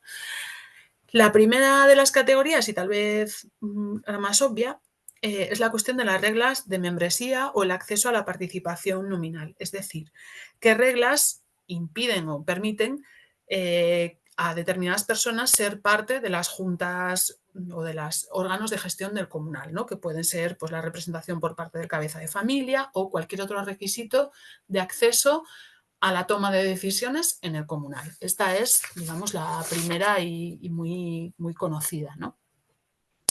En segundo lugar, y una categoría absolutamente fundamental, son las normas sociales de comportamiento según el género. Y, por ejemplo, esta, os digo, es la que en el taller de Couso vimos como o salió en la mayoría de los grupos que trabajaron el tema como la más relevante. ¿Qué incluye aquí? Pues cuestiones como la división sexual del trabajo y los cuidados, es decir, el que las mujeres tengan una sobrecarga de cuidados y una triple jornada laboral, muchas veces en zonas rurales, puede influir en que no tengan tiempo para asistir a espacios que requieren mucho tiempo para la toma de decisiones, etc. Luego, la segregación por géneros en los espacios públicos, la exclusión y el miedo de las mujeres en determinados espacios y otras normas implícitas de comportamiento que están asociadas al género. Es decir, esta categoría englobaría grandes temas de la socialización por géneros y uso del espacio público por parte de las mujeres, más aparte de esto que mencionaba al principio, fundamental, pues la carga de cuidados, ¿no?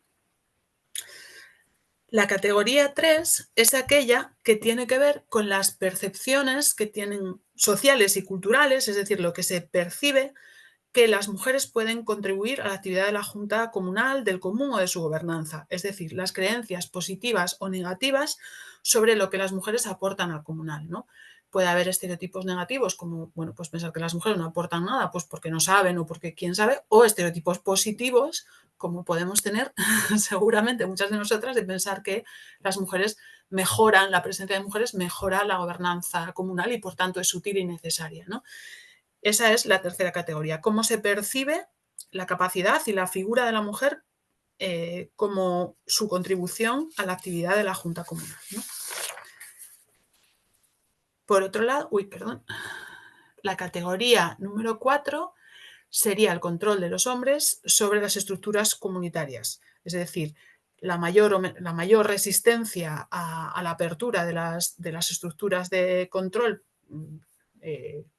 a mujeres, el control de acceso a los espacios de poder, la resistencia abierta a la inclusión de mujeres como parte de juntas masculinizadas o otro tipo de cuestiones como pues, que haya mujeres pero que sean figurantes sin poder real, es decir, bueno, pues eso, el control de los hombres por parte de las estructuras de toma de decisiones. La categoría número 5 sería los atributos personales de las mujeres. Algunas cuestiones que pueden ser eso, pues atributos personales, pueden facilitar el que una mujer pueda tener una participación mayor, o sea, su opinión sea más respetada o tenga mayor posibilidad de incidir en la gobernanza, que puede ser desde el nivel de estudios a su capacidad de liderazgo, la facilidad para hablar en público, el disponer de tiempo libre, una cosa muy importante, etc. Es decir, algo que se puede atribuir a pues una característica personal. Y por otro lado, la categoría número 6 estarían atributos del hogar, que puede ser desde el rango, las características de la familia o del hogar, la relación que esa familia pueda tener o haber tenido en el comunal, o otros recursos que pueden posicionar a las mujeres de una manera distinta frente a tener participación en esa gobernanza, ¿no? Luego, un tema muy importante y que digamos que puede estar atravesando todos los demás es el tipo de comunales. Aquí ya estamos hablando de esas categorías que, como os comentaba, hemos añadido nosotras, o son una propuesta para pensar, porque no están recogidas en el modelo de Wiener-Garwell, que, como os decía, lo que analizaba son montes comunales. Cuando pensamos en el Estado español, pensamos en una gran cantidad de comunales distintos y los distintos tipos de comunal pueden tener también pues, distintas dinámicas de funcionamiento en cuanto a su gobernanza, ¿no? Por eso el tipo de comunal nos puede traer distintas estructuras y distintas informaciones sobre este tema, ¿no? No es igual un monte comunal que, por ejemplo, el marisqueo, ¿no? Que es una actividad mucho más feminizada, y entendemos que la manera en que se gobiernan estos espacios puede ser también muy distinta. Es una categoría sobre la que reflexionar, ¿no? Luego, por otro lado, nos preguntábamos si la composición de los órganos de dirección, es decir, la presencia de otras mujeres, la existencia de espacios no mixtos, cómo se componen esos órganos directivos puede llamar o repeler, es decir, puede ser un atractor o lo contrario, un disuasor de la presencia de más mujeres en las juntas, en los espacios de toma de decisiones, ¿no? La categoría 9, que ya vamos acabando, serían los conocimientos específicos que están asociados al manejo del recurso comunal y la posibilidad de acceso a los mismos. Que estos conocimientos pueden ser el acceso a conocimientos técnicos que son necesarios para el manejo del comunal, el uso del lenguaje técnico, el conocer ese lenguaje técnico o tener la posibilidad de acceder a los espacios donde ese lenguaje se da a conocer, ¿no? Es decir, conocimientos específicos. Como veis, muchas de estas categorías, por supuesto, están relacionadas entre sí, ¿no? Por ejemplo, en la categoría 2, donde hablábamos de la socialización con género, hablábamos de cuestiones como la presencia en los espacios públicos o el poder, por ejemplo, si puede haber miedo de habitar determinados espacios públicos, como pueden ser montes, etcétera. Y por otro lado, aquí cuando hablamos de conocimientos específicos, podemos pensar que alguien, para estar en la directiva de un monte comunal, tiene que conocer ese monte comunal, ¿no? O sea, como que los distintos factores pueden estar interactuando entre sí, ¿no? Por otro lado, la categoría 10 sería las características de las reuniones, es decir, cómo están, qué horarios hay, si están adaptados a la doble o a la triple jornada laboral, cuál es el estilo comunicativo que se da en las reuniones, si los debates están desplazados de las reuniones a otros espacios, pues por ejemplo el pub, ¿no? el bar, ¿no? Puede ser. Bueno, pues cómo son las reuniones, cómo están planteadas y qué ambiente se da en ellas, también puede influir. Luego, la categoría 11 serían las consecuencias positivas y negativas de la participación en la gobernanza comunal, que tengo que decir que es algo que aparecía reflejado en los trabajos de Luisa Piñeiro y de Beatriz. A veces la participación en las juntas comunales, en las reuniones, en la toma de decisiones, puede conllevar problemas. Por supuesto, los comunales pueden ser espacios, como cualquier espacio social, cargados de conflicto, ¿no? Y el mantenerse al margen o no puede evitar, pues eso, entrar en círculos de conflictividad o el afrontar esos conflictos puede implicar empoderamiento, visibilidad, etcétera, etcétera, ¿no? Entonces, bueno, las consecuencias pueden tener una incidencia, ¿no? Y como última categoría está la presencia de facilitación externa. Nos preguntamos si el que exista facilitación externa puede ayudar, es una posibilidad, o a veces la presencia de agentes externos, que no serían facilitadores tal vez, pero a veces técnicos, puede ser puede tener efectos positivos o negativos en esa participación de las mujeres, ¿no? Bueno, ya para ir terminando, os cuento un poco alguna reflexión final. Algunas, bueno, muchas de ellas creo que son obvias, ¿no? Pues en primer lugar que los problemas de la participación pueden ir bastante más allá de la segregación por género y bueno, pues ahí podemos ver el estado en que se encuentran muchos comunales, ¿no? Por otro lado, el hecho de que a esa debilidad en la que se encuentran muchos comunales se le sume dificultades específicas para la participación de las mujeres, a la postre puede debilitar aún más el comunal, ¿no? También que si nos planteamos nos planteamos transformar esos mecanismos de exclusión de las mujeres, pues es interesante el que podamos acercarnos a entenderlos, ¿no? Cómo funcionan. Y que por otro lado, a pesar de todas estas dificultades, es un hecho que las mujeres participan en los comunales, protagonizan luchas en defensa del comunal, desarrollan estrategias y que en ningún caso podemos generalizar, no podemos generalizar acerca de cómo está siendo esa gobernanza porque hay casos muy diversos, ¿no? Por otro lado, pues como conclusiones algunas que ya os adelantaba antes, ¿no? Después de este estudio vemos que hay un vacío de conocimiento en la dimensión tanto teórica como geográfica y cuando hablamos de vacío de conocimiento es que falta un trabajo de campo y faltan trabajos rigurosos que puedan analizar esta cuestión de cómo se da cómo participan las mujeres en la gobernanza de los comunales.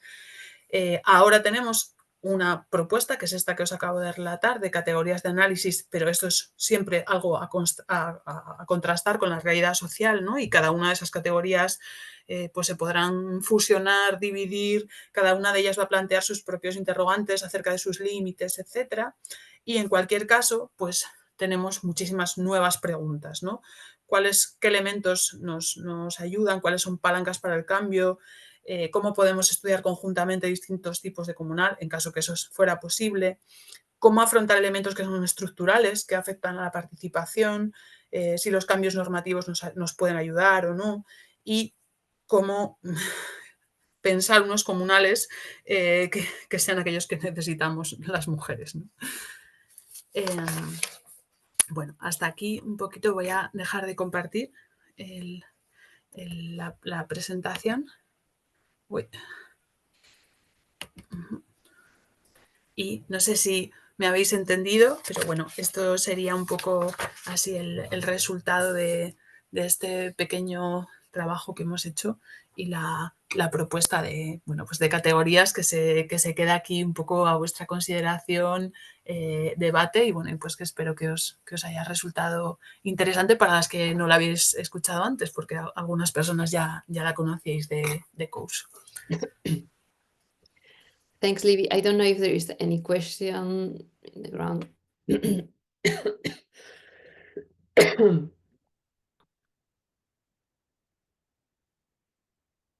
Alima. Thank you, Veronica. I was just wondering, did you had a special look at the question of transmission to the young generation, I mean, to the young women?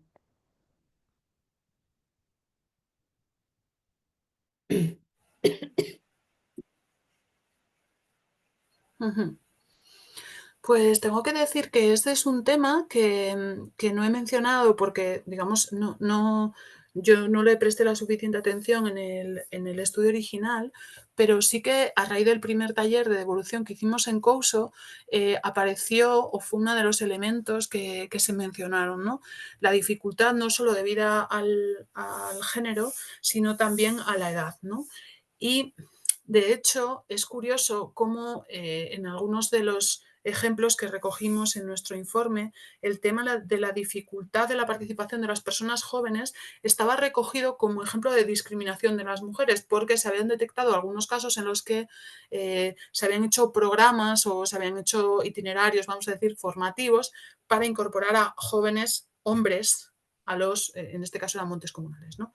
Pero no se había, claro, pero se había dejado fuera a las mujeres, ¿no? Está claro que la necesidad de transmisión de esos conocimientos, teniendo en cuenta cuál es la pirámide poblacional, que en muchos casos forma parte de las juntas y de los comunales en sí, es una necesidad muy clara y, como digo, aunque yo inicialmente, y esto es mi responsabilidad, no me fijé tanto en esa variable, sí que lo hicieron las comuneras que hicieron la primera devolución de Couso. Así que, como es un trabajo sobre el que precisamente estamos ahora mismo haciendo esta exposición para recoger lo que se nos devuelve, ¿no? Pues es un tema a incorporar, ¿no? La variable de la juventud, que por supuesto se puede combinar con la de género, claro.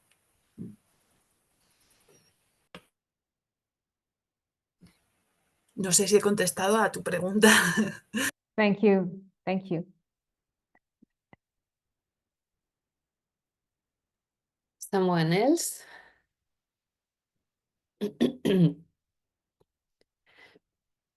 Anyway, we will open now a moment to share. We want just to have a feedback from you, and you can make questions or just share some reflections or thoughts or whatever you want.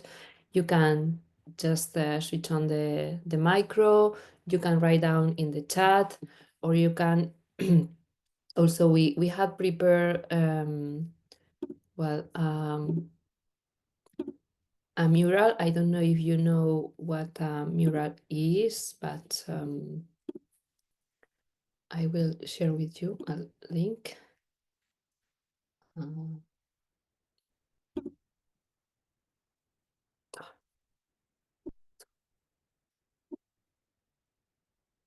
In the chat, I will share with you a link to go to an application where you can share your first impressions of this session. If you don't want to use the mural because you don't know how to use it, you just can write down in the chat, or we just can start a small discussion and sharing aloud, which I think it will be more interesting for all of us, and we can answer and yes, and share all together. And the idea is that you can, first of all, to share your general impression on governance concept, Commonlands, and gender. We have just begun to go on these concepts and relations and so on, but which are your first impressions? And then what is starting to come to your mind about your land, your territory, the communities that you know, or those common lands that you know, or you are working with, or you belong to. So you can click into the link and you will find something like this. So in this blue part, you just have to click in one of the post-its and write about your general impressions about governance and about this topic that we are discussing. And in this pink one, you can share what you feel are your personal goals connected to Commonlands and gender and participation. Okay, so don't be shy.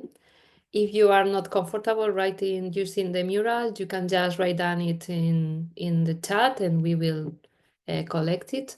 But I will invite you to start a discussion or just a sharing and thoughts and so on. We will have more time tomorrow and on 26th to continue the debate and the reflections, but I think it will be nice to start to think aloud.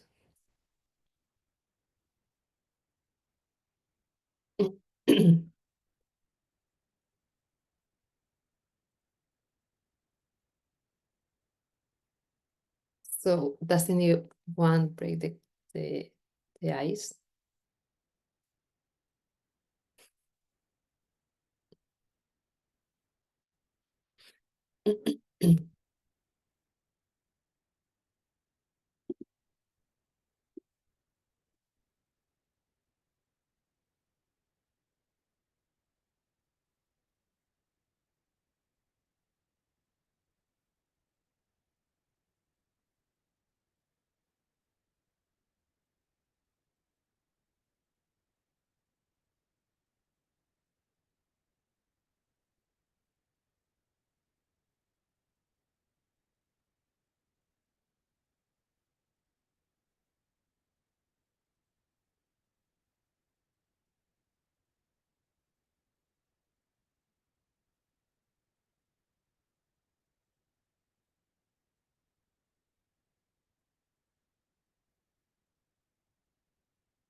Yes, so there is a question for Libby, for Veronica.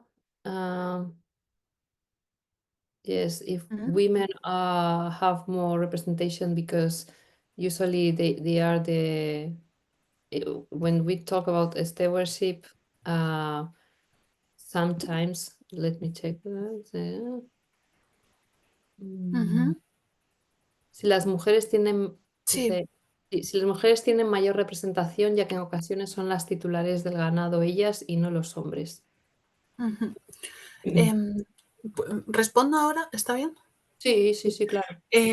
No sé quién haría la pregunta, pero bueno, en todo caso, en el estudio que hicimos no estábamos como buscando, digamos, como las respuestas o hacer una medición de la participación, sino el ver un poco qué factores podían estar incidiendo. Y efectivamente es muy, muy oportuna la pregunta, porque cuando hablábamos del tipo de comunal, claro, hemos hecho una presentación o he hecho una presentación ultra resumida, pero cuando hablábamos del tipo de comunal aparecía un factor que es el tema de la profesionalización. Es decir, cuando las personas que están utilizando el comunal son profesionales que aprovechan el recurso para su profesión, que eso es el mismo caso que con las mariscadoras, podíamos pensar que su incidencia podría ser mayor. Eso es una posibilidad y una pregunta, pero de hecho el tema de los tipos de comunal, uno de los elementos fundamentales que tenía era este. También hay otra cuestión, es en ese caso la organización, bueno, como siempre, ¿no? Tenemos múltiples organizaciones que están conviviendo en el caso de los comunales. La organización, debido a la gestión comunal, ¿no? La junta, lo que sea, el órgano gestor, podría estar conviviendo con otras, interactuando de maneras distintas, por ejemplo, sindicatos, ¿no? El que las mujeres formen parte de determinadas organizaciones laborales puede darles mayor o menor poder en esos otros espacios. Pero lo siento, no poder responder a la pregunta porque no hemos hecho, ni tampoco en los estudios que hemos consultado, es más bien, es precisamente el lugar donde nos quedamos. Esto puede estar influyendo, ¿no? Ahí tendríamos que ir a poder conocer si esas personas que son ATPs en este caso, ¿no? Que serían los ganaderas a título principal o las ganaderas, o sea, las que están en la titularidad de la explotación agraria, si por ese hecho se modifica su situación con respecto al comunal. Desde luego a mí me parece una cuestión a a indagar, ¿no? No solo en este caso del ganado, sino en otros. Cuando la actividad vinculada al comunal está a su vez siendo una actividad que tiene que ver con el empleo, con la profesión legal.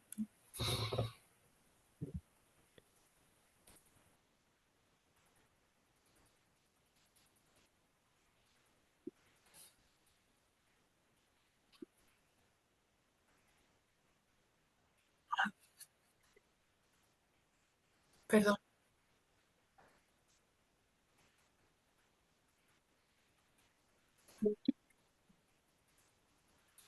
Okay, so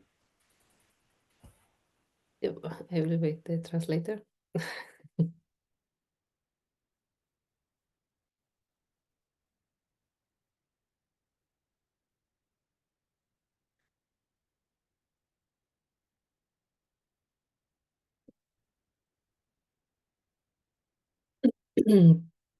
Yeah, so I don't know if somebody else wants, Viara maybe, wants to ask, share, yes? No? No, no.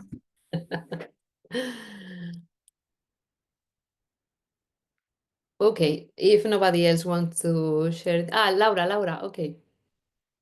Go ahead. Hola. Me han encantado todas las intervenciones y así como de feedback, ¿no? O de sensación de cosas que veo en común, pese a que son territorios muy diferentes y entiendo que mañana en la siguiente parte profundizaremos un poquito más en cada uno de los sitios. Sí que me parecía como que una cuestión común sería volver al tema dentro de lo que es el derecho a la participación, al tema de las lógicas público-comunitarias. Es decir, esta colaboración entre lo público, ¿no? O que se hablaba François también en su caso en Francia, ¿no? De cómo la municipalidad puede tener una figura de colaboración realmente con el comunal o con comunidades en sí mismas, en vez de entrar en estas lógicas de colaboración público-privada de la que tanto estamos oyendo hablar. Y no sé si esto podría ser la estrategia común, ¿no? De refuerzo, estas cosas que podemos trasladar en común en refuerzo. No sé si por ahí me nacen a mí los tiros de batallas comunes, ¿no? Que se pueden dar. No sé si he hecho bien lo de las frases, perdona, Dani. Sí.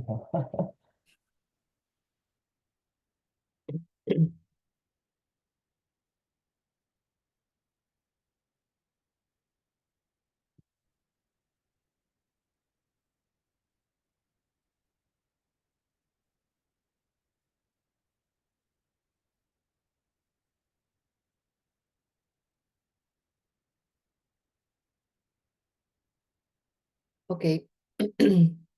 So see, if nobody else wants to share anything, I think we can just finish the session. And first of all, thank you all for your participation. Thank you to the translators, Dani and Gabriela, who has been translating into English the Spanish speeches and into Spanish the English one. So thank you very much for your effort. And yes, just to invite you to join us tomorrow and on 26 when we will continue with this. We will bring more experiences and yes, I think today was a bit wider the framework, but we will go to more concrete experiences and learners on gender leading on governance. So just see you tomorrow and next week. Thank you. See you tomorrow. Thank you very much. Adiós a todas. Thank you.